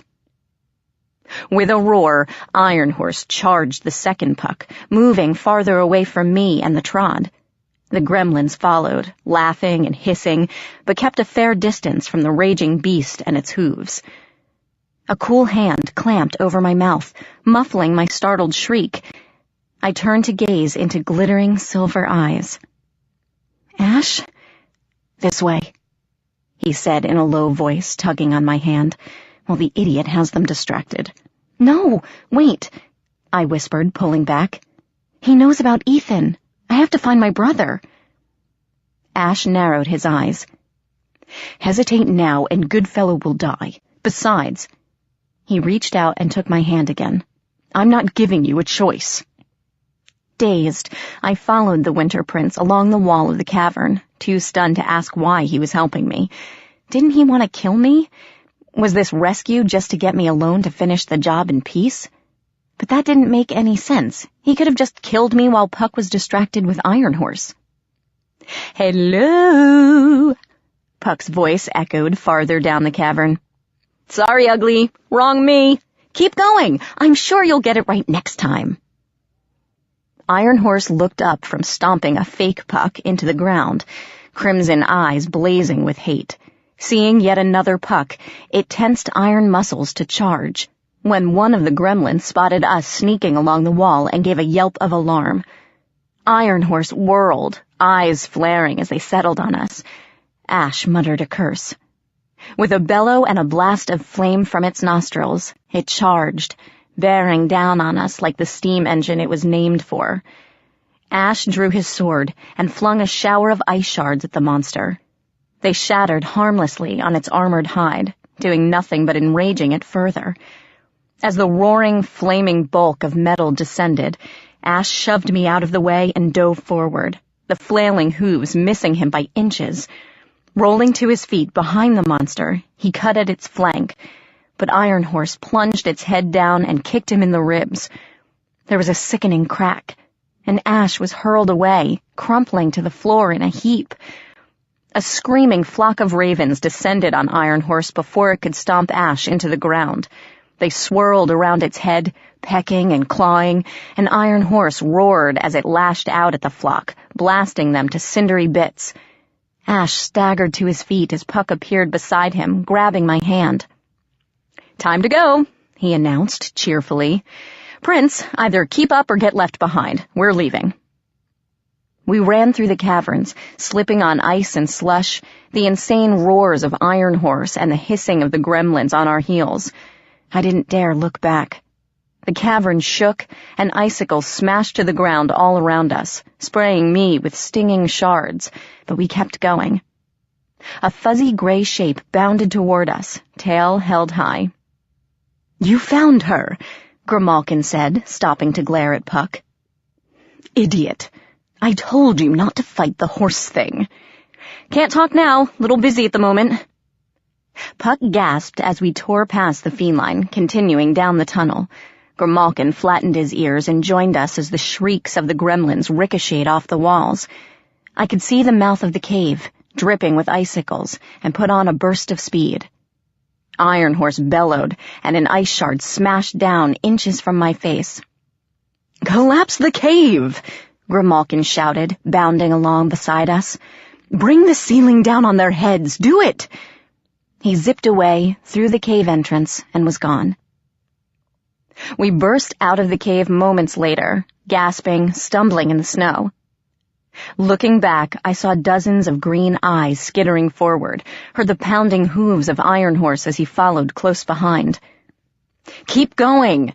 Ash cried and whirled around. Closing his eyes, he brought a fist to his face and bowed his head. The gremlins swarmed toward him, and the red glow of Iron Horse appeared, flames streaming in the darkness. Ash opened his eyes and flung out a hand. A low rumble shook the ground, and the cave trembled. Huge clumps of icicles shivered, wobbling back and forth.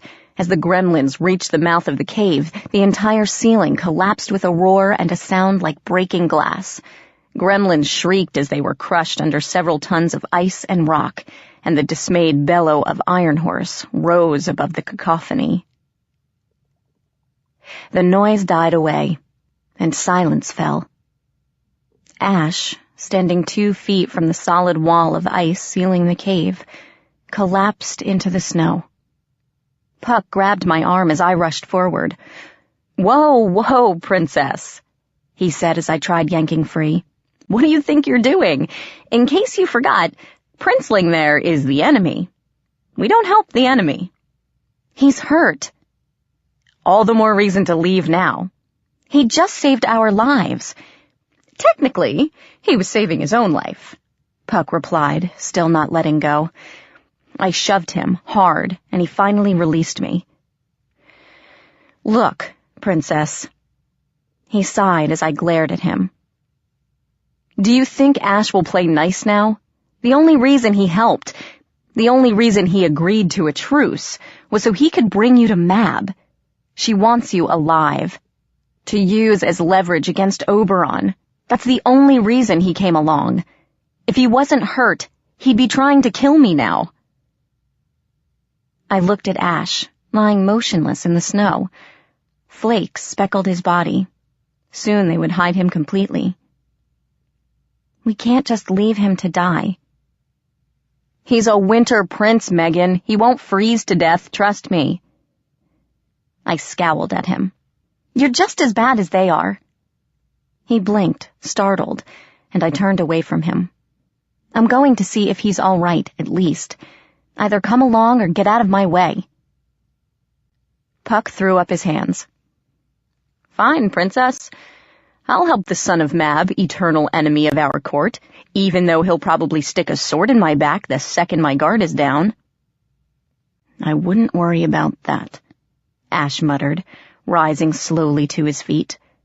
One hand gripped his sword, the other arm was wrapped around his ribs. He shook the snow from his hair and raised his weapon. "We can continue now, if you like."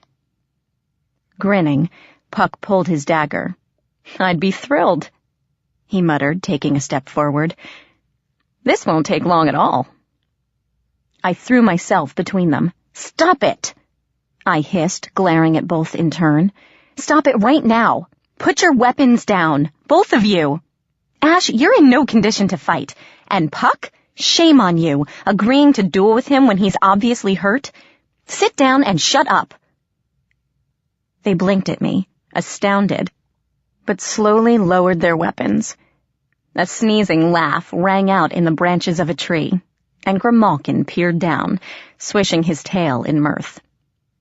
"A daughter of Oberon after all," he called, baring his teeth in a feline grin. "Queen Titania would be proud." Puck shrugged and flopped down on a log, crossing his arms and legs. Ash continued to stand, watching me with an unreadable expression. Ignoring Puck, I walked up to him. His eyes narrowed, and he tensed, raising his sword. But I wasn't afraid. For the first time since I came here, I wasn't afraid at all. "Prince Ash," I murmured, drawing closer, "I propose we make a deal." Surprise flickered across his face. "We need your help," I continued, gazing straight into his eyes. "I don't know what those things were, but they called themselves Iron Fae. They also mentioned someone called Machina, the Iron King. Do you know who that is?" "The Iron King?" Ash shook his head. "There is no one by that name in the courts. If this King Machina exists, he is a danger to all of us. Both courts will want to know about him and these Iron Fae." "I need to find him," I said, forcing as much determination into my voice as I could. "He's got my brother. I need you to help us escape the Unseelie territory and find the court of the Iron King." Ash raised an eyebrow. "And why would I do that?" he asked softly, not mocking, but dead serious. I swallowed. "You're injured," I pointed out, holding his gaze. "You won't be able to take me by force, not with Puck so eager to stick a knife in your ribs." I glanced back at Puck, sulking on the log, and lowered my voice. "Here's my bargain. If you help me find my brother and get him safely home, then I'll go with you to the Unseelie court, without a fight, from me or Puck." Ash's eyes gleamed. "He means that much to you. You would exchange your freedom for his safety?" I took a deep breath and nodded. "Yes." The word hung in the air between us, and I hurried on before I could take it back. "So do we have a deal?" He inclined his head, as if still trying to puzzle me out. "No, Megan Chase. We have a contract." "Good." My legs trembled. I backed away from him, needing to sit before I fell over. And no trying to kill Puck either. "That wasn't part of the bargain," Ash said, before he grimaced and sank to his knees, arms around his middle. Dark blood trickled between his lips. "Puck!" I called, turning to glare at the fairy on the log. "Get over here and help!" "Oh, we're playing nice now?" Puck remained seated, looking anything but compliant. "Shall we have tea first? Brew up a nice pot of kiss my ass?" "Puck!" I shouted in exasperation, but Ash raised his head and stared at his enemy. "Truce, good fellow," he grated out. "The Chill Sorrow Manor is a few miles east of here. Right now, the lady of the house is away at court, so we will be safe there. I suggest we postpone our duel until we arrive and the princess is out of the cold. Unless you'd like to kill me now. No, we can kill each other later. Puck hopped off the stump and padded up, shoving his dagger into his boot. Putting the prince's arm over his shoulders, he jerked him to his feet. Ash grunted and pursed his lips, but didn't cry out. I glared at Puck. He ignored me. Off we go, Puck sighed. You coming, Grimalkin? Oh, definitely. Grimalkin landed with a soft thump in the snow. His golden eyes, bright with amusement, regarded me knowingly. I would not miss this for the world. Chapter 17. The Oracle. The Chill Sorrow Manor lived up to its name. The outside of the sprawling estate was blanketed in ice. The lawn was frozen. The numerous thorn trees were encased in crystallized water. Inside wasn't much better. The stairways were slick, the floors resembled ice rinks, and my breath hung in the air as we made our way through the frigid, narrow halls. At least the servants were helpful, if extremely creepy. Skeleton-thin gnomes with pure white skin and long fingers glided silently around the house, not saying a word. Their pupil-less black eyes seemed too big for their faces, and they had the unnerving habit of staring at you mournfully, as if you had a fatal disease and were not long for the world. Still, they welcomed us into the house, bowing respectfully to Ash, making him comfortable in one of the rooms. The biting chill didn't affect the Winter Prince, though I was shaking, teeth chattering, until one of the servants offered me a heavy quilt and padded off without a word. Clutching the quilt gratefully, I peeked into the room where Ash sat on a bed surrounded by icy gnomes. His shirt was off, showing his lean, muscular arms and chest. He was built more like a dancer or martial artist than a bodybuilder. The elegant frame hinting at a grace a human simply could not match. His tousled black hair fell into his eyes, and he absently raked it out of his face. My stomach fluttered weirdly as I backed out into the hall. What are you doing? I asked myself, appalled. That is Ash, Prince of the Unseelie Court. He tried to kill Puck, and he might try to kill you as well. He is not sexy. He's not. But he was. Extremely. And it was useless to deny it. My heart and my brain were at odds, and I knew I'd better come to terms with this quickly. Okay? Fine, I told myself. He's gorgeous, I'll admit it. I'm just reacting to his good looks, that's all. All the she are stunning and beautiful. It doesn't mean anything. With that thought to buoy me, I stepped back into the room. Ash glanced up as I approached, the quilt wrapped around my shoulders. A pair of gnomes were wrapping his torso in bandages, but above his stomach, I could see an angry black welt. Is that where... Ash nodded, once. I continued to stare at it, noting how the flesh was blackened and crusted with scabs. I shuddered and looked away. It looks almost burned. The creature's hooves were made of iron, Ash replied. Iron tends to burn when it doesn't kill outright. I was lucky the blow wasn't over my heart. The gnomes tugged the bandages tight, and he winced. How bad are you hurt? He gave me an appraising look. The Fae heal faster than you mortals, he answered, and rose gracefully to his feet, scattering gnomes. Especially if we're within our own territories. Except for this. He lightly touched the iron burn on his ribs. I should be fine by tomorrow. Oh. I was a bit breathless, suddenly unable to take my eyes from him. That's good, then. He smiled then, a cold, humorless gesture, and stepped closer. Good? His voice was mocking. You shouldn't wish for my good health, Princess. It would have been easier for you if Puck had killed me when he had the chance. I resisted the urge to back away from him. No, it wouldn't. His shadow loomed over me, prickling my skin, but I stood my ground. I need your help, both to get out of Unseelie territory and to find my brother. Besides, I couldn't let him kill you in cold blood. Why not? He was very close now. So close I could see the pale scars on his chest. He seems very devoted to you. Perhaps you'll wait until we leave Tir Nanog to have him stab me in the back. What would happen if we fought again, and I killed him?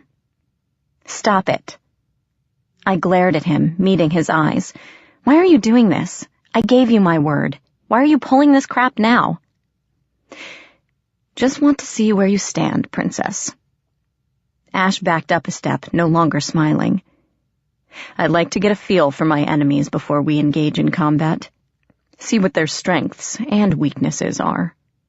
We aren't in combat. Combat doesn't have to be with swords. Ash walked back to the bed, drawing his blade and examining the gleaming length. Emotions can be deadly weapons, and knowing your enemy's breaking point can be key to winning a battle. For example, he turned and pointed the sword, staring at me down the polished edge. You would do anything to find your brother. Put yourself in danger. Bargain with the enemy. Give up your own freedom, if it means saving him. You'd likely do the same for your friends, or anyone else you care about. Your personal loyalty is your breaking point, and your enemies will certainly use it against you. That is your weakness, Princess. That is the most dangerous aspect in your life. So what? I challenged, pulling the quilt tighter around myself. All you're telling me is I won't betray my friends or family. If that's a weakness, it's one I want. He regarded me with glittering eyes, the expression on his face unreadable.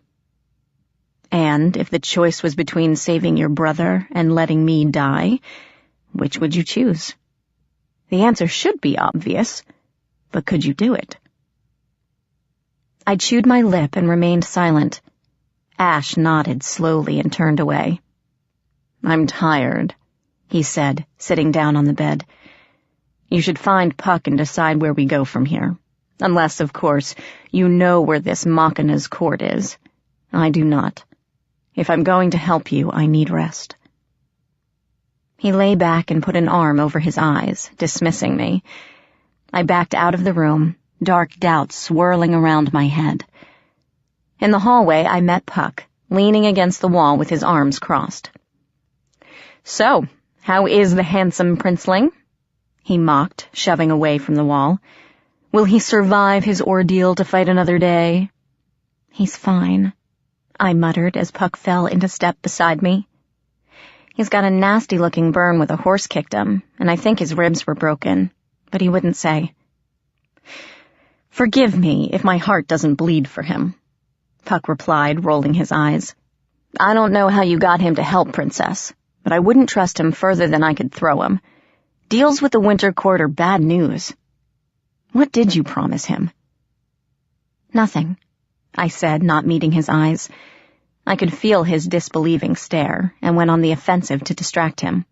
Look, what's your deal with him anyway? He said you stabbed him in the back once. What's up with that? Puck hesitated, and I could see I'd hit a sore spot. That was a mistake. He went on in a quiet voice. I didn't mean for that to happen. He shook himself, and the self-doubt dropped away, replaced by his irritating smirk. Anyway, it doesn't matter. I'm not the bad guy here, Princess. No, I admitted. You're not. But I'm going to need both of you to help get Ethan back, especially now, especially since this Iron King wants me so bad. Do you know anything about him? Puck sobered. I've never heard of him before, he murmured as we entered the dining hall. A long table stood in the center of the room, with a magnificent ice sculpture as a centerpiece. Grimalkin crouched on the table with his head in a bowl, eating something that smelled strongly of fish. He glanced up as we entered, licking his jaws with a bright pink tongue. Heard of who before? King Machina. I pulled up a chair and sat down, resting my chin in my hands. That horse thing, Iron Horse, called him the ruler of the Iron Fae. I've never heard of him. Grimalkin put his head back in the bowl, chewing loudly. Puck sat down beside me. It doesn't seem possible, he muttered, mirroring my pose with his chin in his hands. Iron Fae? It's blasphemous. It goes against everything we know. He touched his fingers to his brow, narrowing his eyes. And yet, Iron Horse was most definitely Fae. I could sense that. If there are more like him in those gremlin things, Oberon must be informed immediately. If this King Machina brings his Iron Fae against us, he could destroy the courts before we knew what hit us. But you know nothing about him, Grimalkin said, his voice echoing inside the bowl. You have no idea where he is, what his motives are, how many Iron Fae are actually out there. What would you tell Oberon now, especially since you have fallen out of favor by disobeying him? He's right, I said. We should find out more about this Machina before we tell the courts. What if they decide to confront him now? He might fight back, or he might go into hiding. I can't risk losing Ethan. Megan, no telling the courts, I said firmly, looking at him in the eye. That's final. Puck sighed and threw me a grudging smirk. Fine, princess, he said, raising his hands. We'll do it your way. Grimalkin snickered into the bowl. So, how do we find this Machina anyway? I asked, voicing the question that had bothered me all evening. The only trod to his kingdom that we know of is buried under a ton of ice. Where do we start looking for him? He could be anywhere. Grimalkin raised his head. I might know somebody who could help us, he purred, slitting his eyes. An oracle of sorts, living within your world. Very old. Older even than Puck. Older than Oberon. Almost as old as cats. If anyone could tell you where this Iron King might be, she could. My heart leaped. If this oracle could tell me about the Iron King, maybe she would know where my dad was as well. It couldn't hurt to ask. I thought she died, Puck said. If it's the same oracle I'm thinking of, she vanished ages ago. Grimalkin yawned and licked his whiskers. Not dead, he replied. Hardly dead. But she changed her name and appearance so many times, even the oldest Fae would hardly remember her. She likes to keep a low profile, you know? Puck frowned, knitting his brows together. Then how is it you remember her? He demanded, sounding indignant. I'm a cat, purred Grimalkin. I didn't sleep well that night. The numerous quilts didn't quite protect me from the incessant chill. It crept into whatever cracks it could find, stealing away the heat with frozen fingers. Also, Grimalkin slept on top of me under the blankets, his furry body a blessed warmth, but he kept digging his claws into my skin. Near dawn, after being poked awake yet again, I rose, wrapped a quilt around my shoulders, and went looking for Puck. Instead, I found Ash in the dining hall, practicing sword drills by the gray light of dawn. His lean, honed body glided over the tiles, sword sweeping gracefully through the air, eyes closed in concentration. I stood in the doorway and watched for several minutes, unable to tear my gaze away. It was a dance, beautiful and hypnotic. I lost track of the time I stood watching him, and would have happily stayed there all morning when he opened his eyes and saw me. I squeaked and straightened guiltily. Don't mind me, I said as he relaxed his stance. I didn't mean to interrupt. Please, continue. I'm finished anyway. Sheathing his sword, he regarded me solemnly. Did you need something? I realized I was staring and blushed, turning my gaze away. No. That is, I'm glad you're feeling better. He gave me a weird little smile. I have to be on top of my game if I'm going to kill things for you, right? I was saved a reply as Puck strolled in, humming, carrying a bowl of strange golden fruit, each about the size of a golf ball.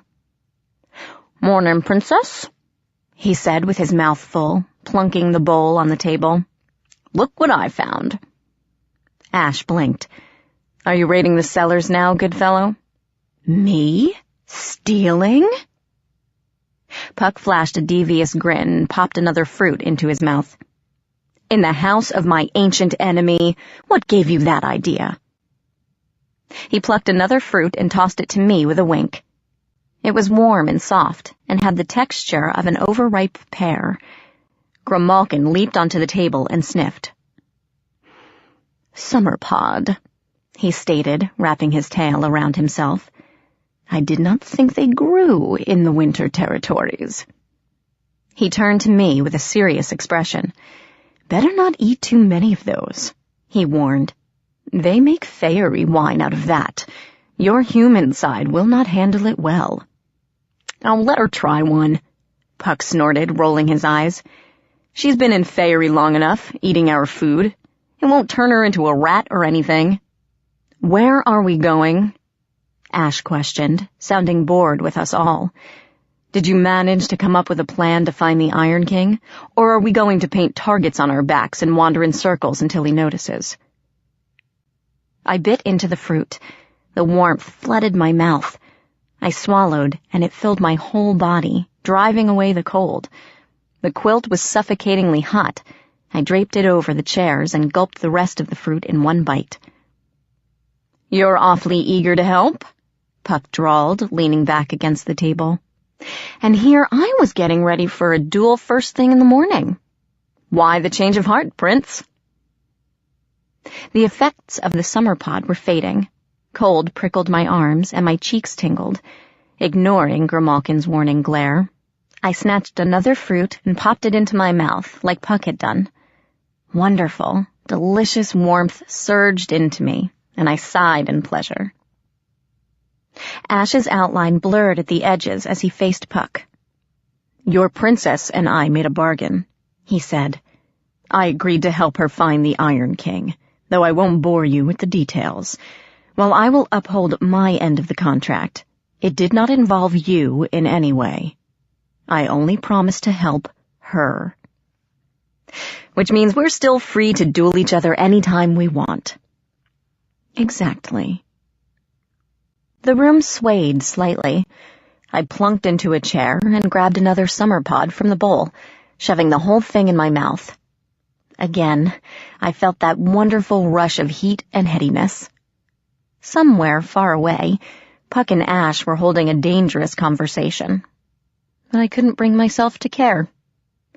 Hooking the edge of the bowl, I pulled the whole thing to me and began popping them like candy. "Well, why wait?" Puck sounded eager. "We could step outside right now, Your Highness, and get this over with."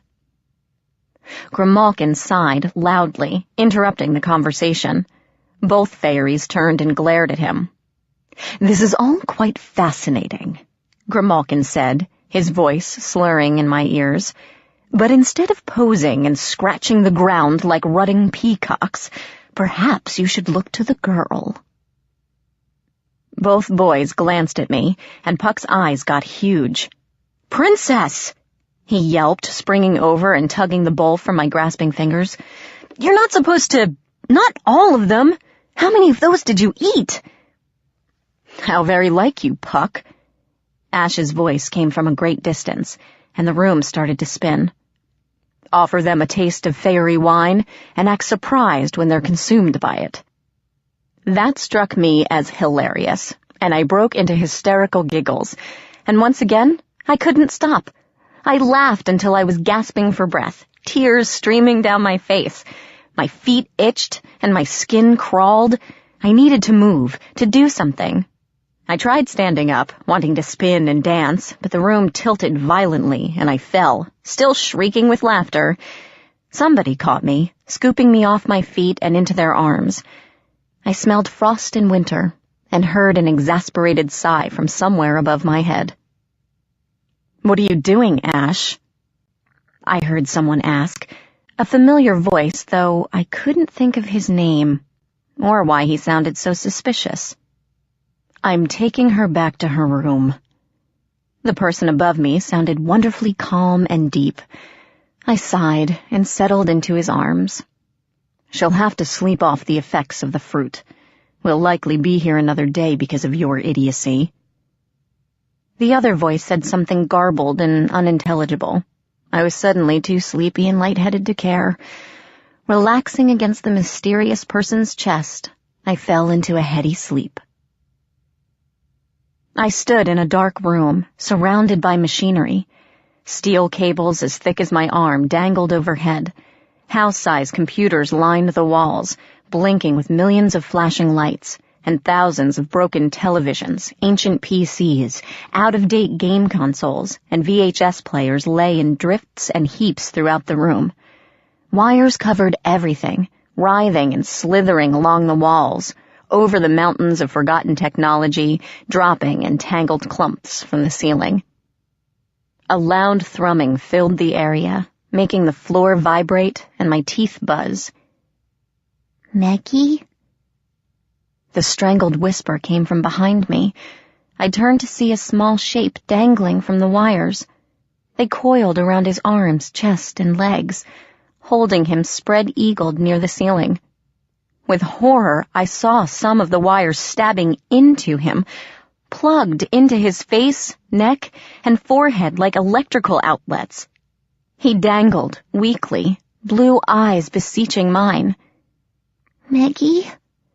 Ethan whispered, as something huge and monstrous rose up behind him. "Save me." I bolted upright, screaming. The image of Ethan dangling from the wires burned into my mind. Grimalkin leaped away with a yowl, sharp claws stabbing into my chest as he fled. I barely felt them. Flinging aside the bed covers, I raced for the door. A dark shape rose from a chair against the wall, intercepting me as I tried to bolt through. It caught my upper arms, holding me still as I struggled with it. All I could see was Ethan's face, contorted in agony, dying in front of me. "Let go!"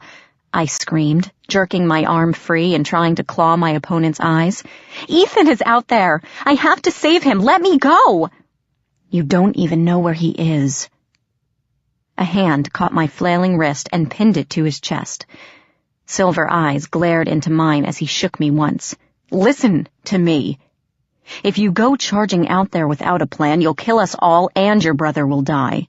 Is that what you want?" I sagged against him.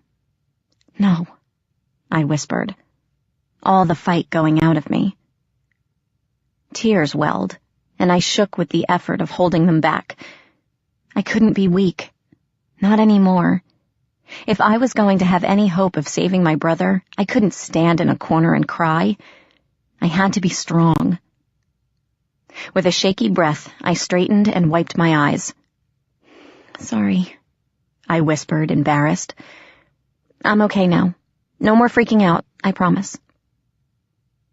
Ash still held my hand. Gently, I tried pulling back, but he wasn't letting go. I glanced up and found his face inches from mine, his eyes searingly bright in the shadows of the room. Time froze around us. My heart stumbled a bit, then picked up, louder and faster than before. Ash's expression was blank. Nothing showed on his face or in his eyes. But his body had gone very still. I knew I was blushing like a fire engine. His fingers came up and gently brushed a tear from my cheek, sending a tingle through my skin. I shivered, frightened by the pressure mounting between us, needing to break the tension. I licked my lips and whispered, "Is this where you say you'll kill me?" One corner of his lip curled. "If you like," he murmured, a flicker of amusement finally crossing his face. Though it's gotten far too interesting for that. Footsteps sounded outside in the hall, and Ash moved away, dropping my hand. He crossed his arms and leaned against the wall as Puck entered, Grimalkin loping lazily behind him. I took a deep, furtive breath and hoped my burning face was lost in the shadows. Puck shot Ash a suspicious glare before looking at me. A sheepish grin crossed his lips. How you feeling, Princess?"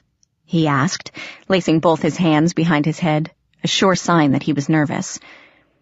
"Those summer pod fruits pack quite a punch, don't they? Hey, at least it wasn't bristlewort.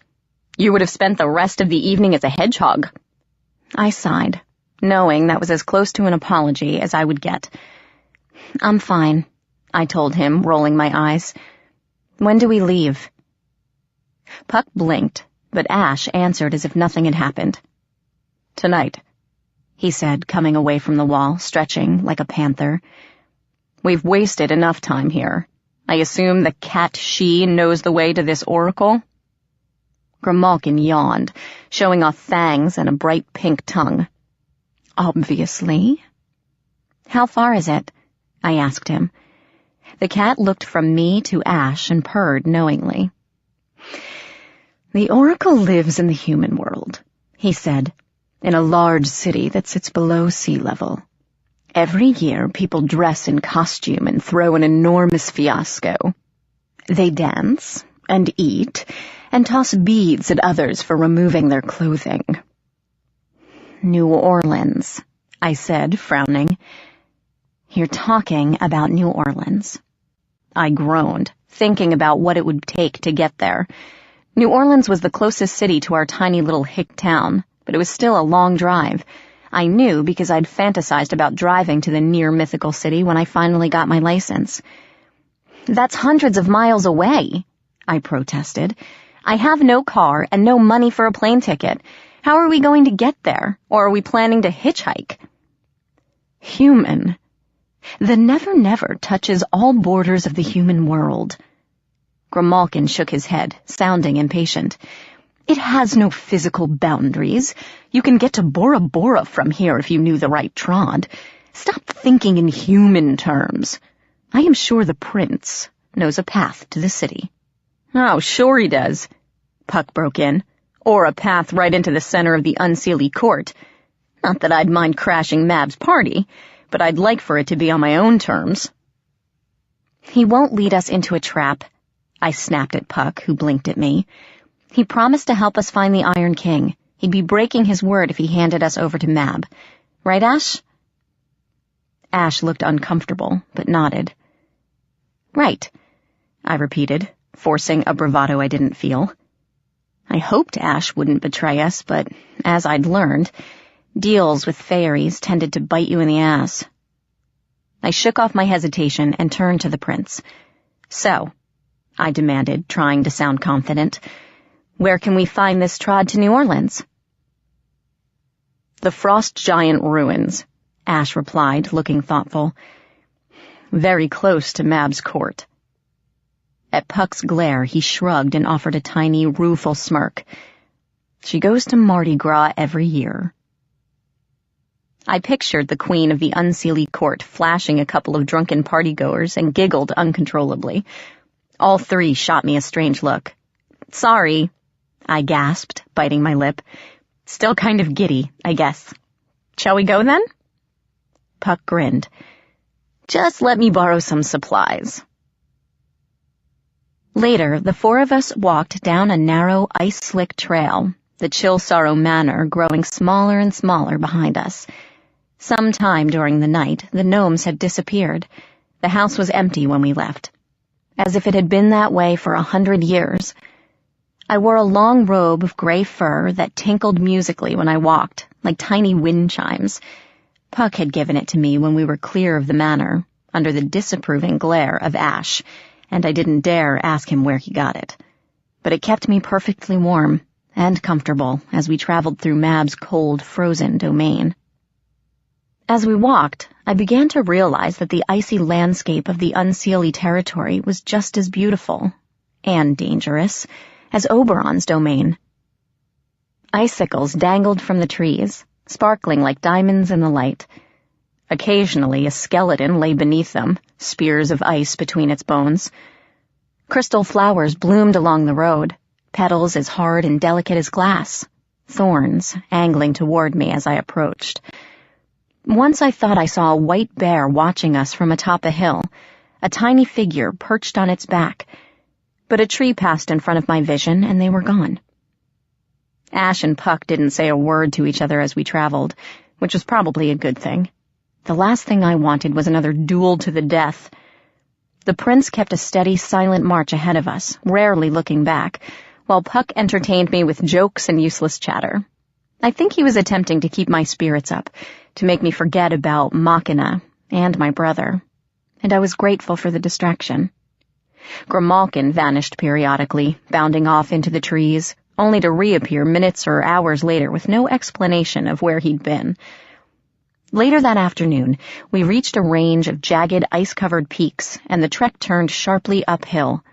The path grew slick and treacherous, and I had to watch where I put my feet. Puck had fallen back on the trail. He kept casting suspicious looks over his shoulder, as if he feared an ambush from behind. I glanced back at him again, and in that moment, my feet hit a patch of ice and slid out from under me. I flailed, losing my balance on the narrow trail, trying desperately to stay upright and not go tumbling back down the mountain. Something grabbed my wrist, pulling me forward.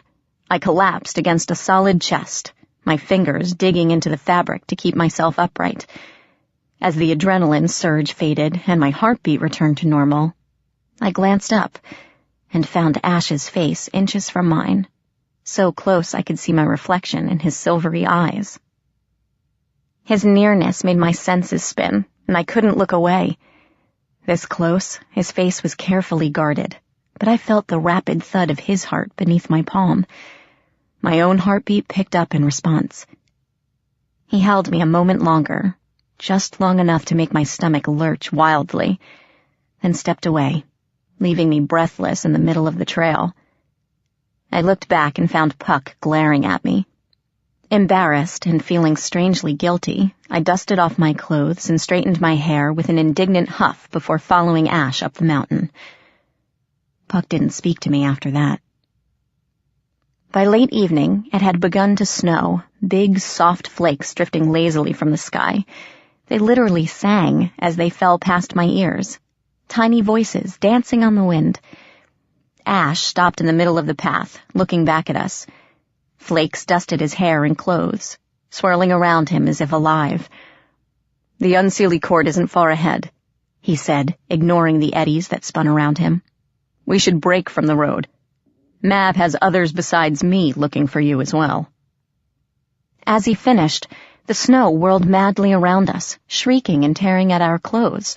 My fur coat clanged as the blizzard pelted me with snow, burning my cheeks and blinding me. I couldn't breathe. My limbs were frozen stiff to my sides. As the whirlwind calmed, I found myself encased in ice from neck down, unable to move. Puck was similarly frozen, except his whole head was covered in crystal glass, his features frozen in shock. Ash was unharmed, staring at us blankly. "Damn it, Ash!" I yelled, struggling to free myself. I couldn't even wiggle a finger. "I thought we had a deal." "A deal?" whispered another voice. The whirlwind of snow solidified, merging into a tall woman with long white hair and blue-tinged skin. A white gown draped her elegant body, and her black lips curled into a smile. "A deal?" she repeated, turning to Ash with a mock-horrified look. "Do tell.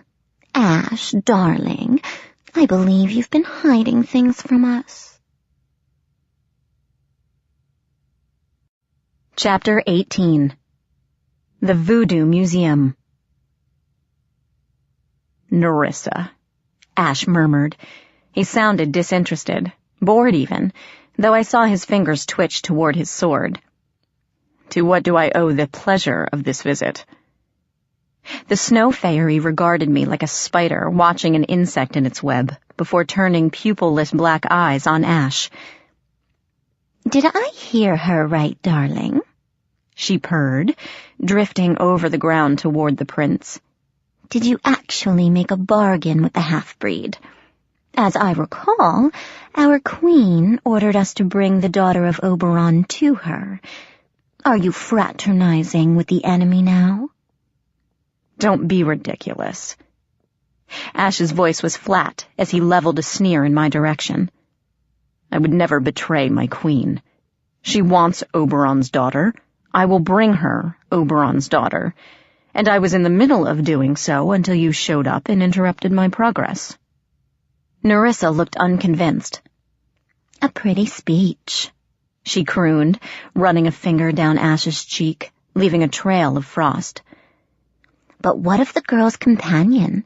I believe you swore to kill Robin Goodfellow, Ash darling, and yet you bring him into the heart of our territory. If the queen knew he was here... She would allow me to deal with him on my terms.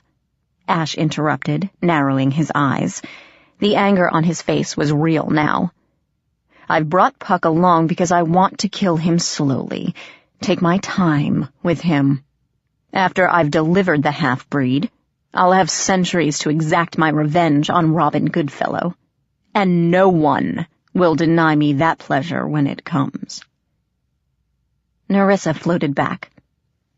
Of course not, darling, she placated. But perhaps I should take the half-breed onto court from here.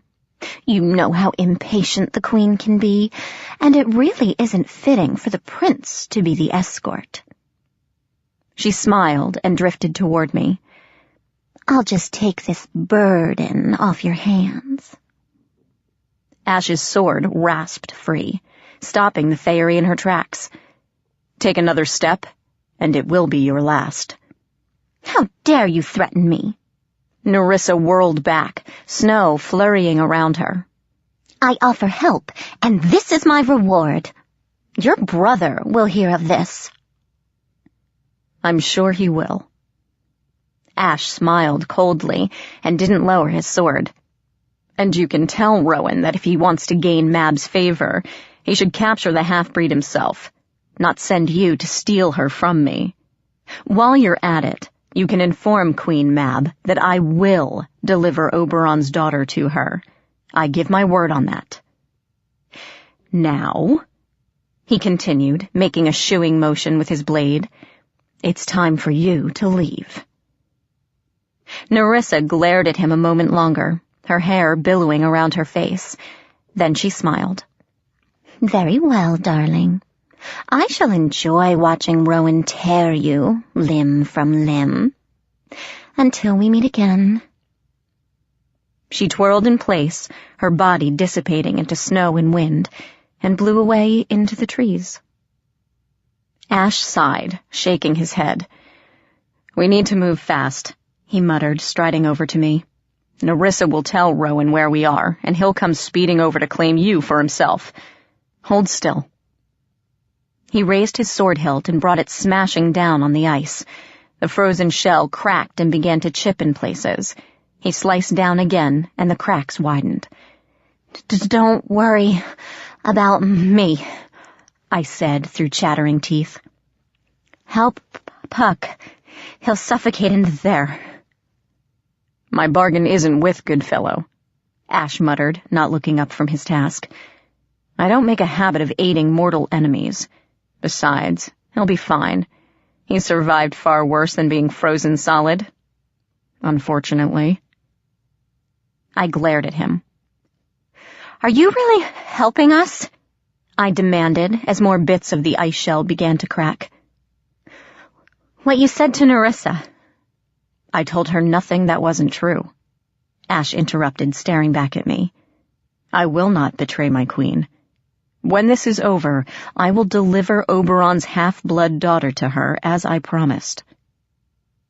He broke eye contact and placed his hand over the ice, where the cracking was the greatest. I'll just do it a little later than she expects. Close your eyes. I did, and felt the ice column vibrate. The thrumming grew louder and stronger until, with the sound of breaking glass, the ice shattered into a million pieces and I was free. I sagged to the ground, shaking uncontrollably. My robe was coated in ice. The chiming fur silenced. Ash knelt down to help me up, but I slapped his hand away. "I'm not going anywhere," I growled, "until you get Puck out." He sighed irritably, but rose and walked over to the second frozen mound, putting his hand on it. This time, the ice shattered violently, flying in all directions like crystal shrapnel. Several pieces lodged in a nearby tree trunk. Glittering ice daggers sunk deep into the bark. I cringed at the vicious explosion. If he had done that to me, I would have been shredded. Puck staggered forward, his face bloody, his clothing in tatters. He swayed on his feet, eyes glazed over, and started to fall. I shrieked his name and raced over as he collapsed into my arms and disappeared.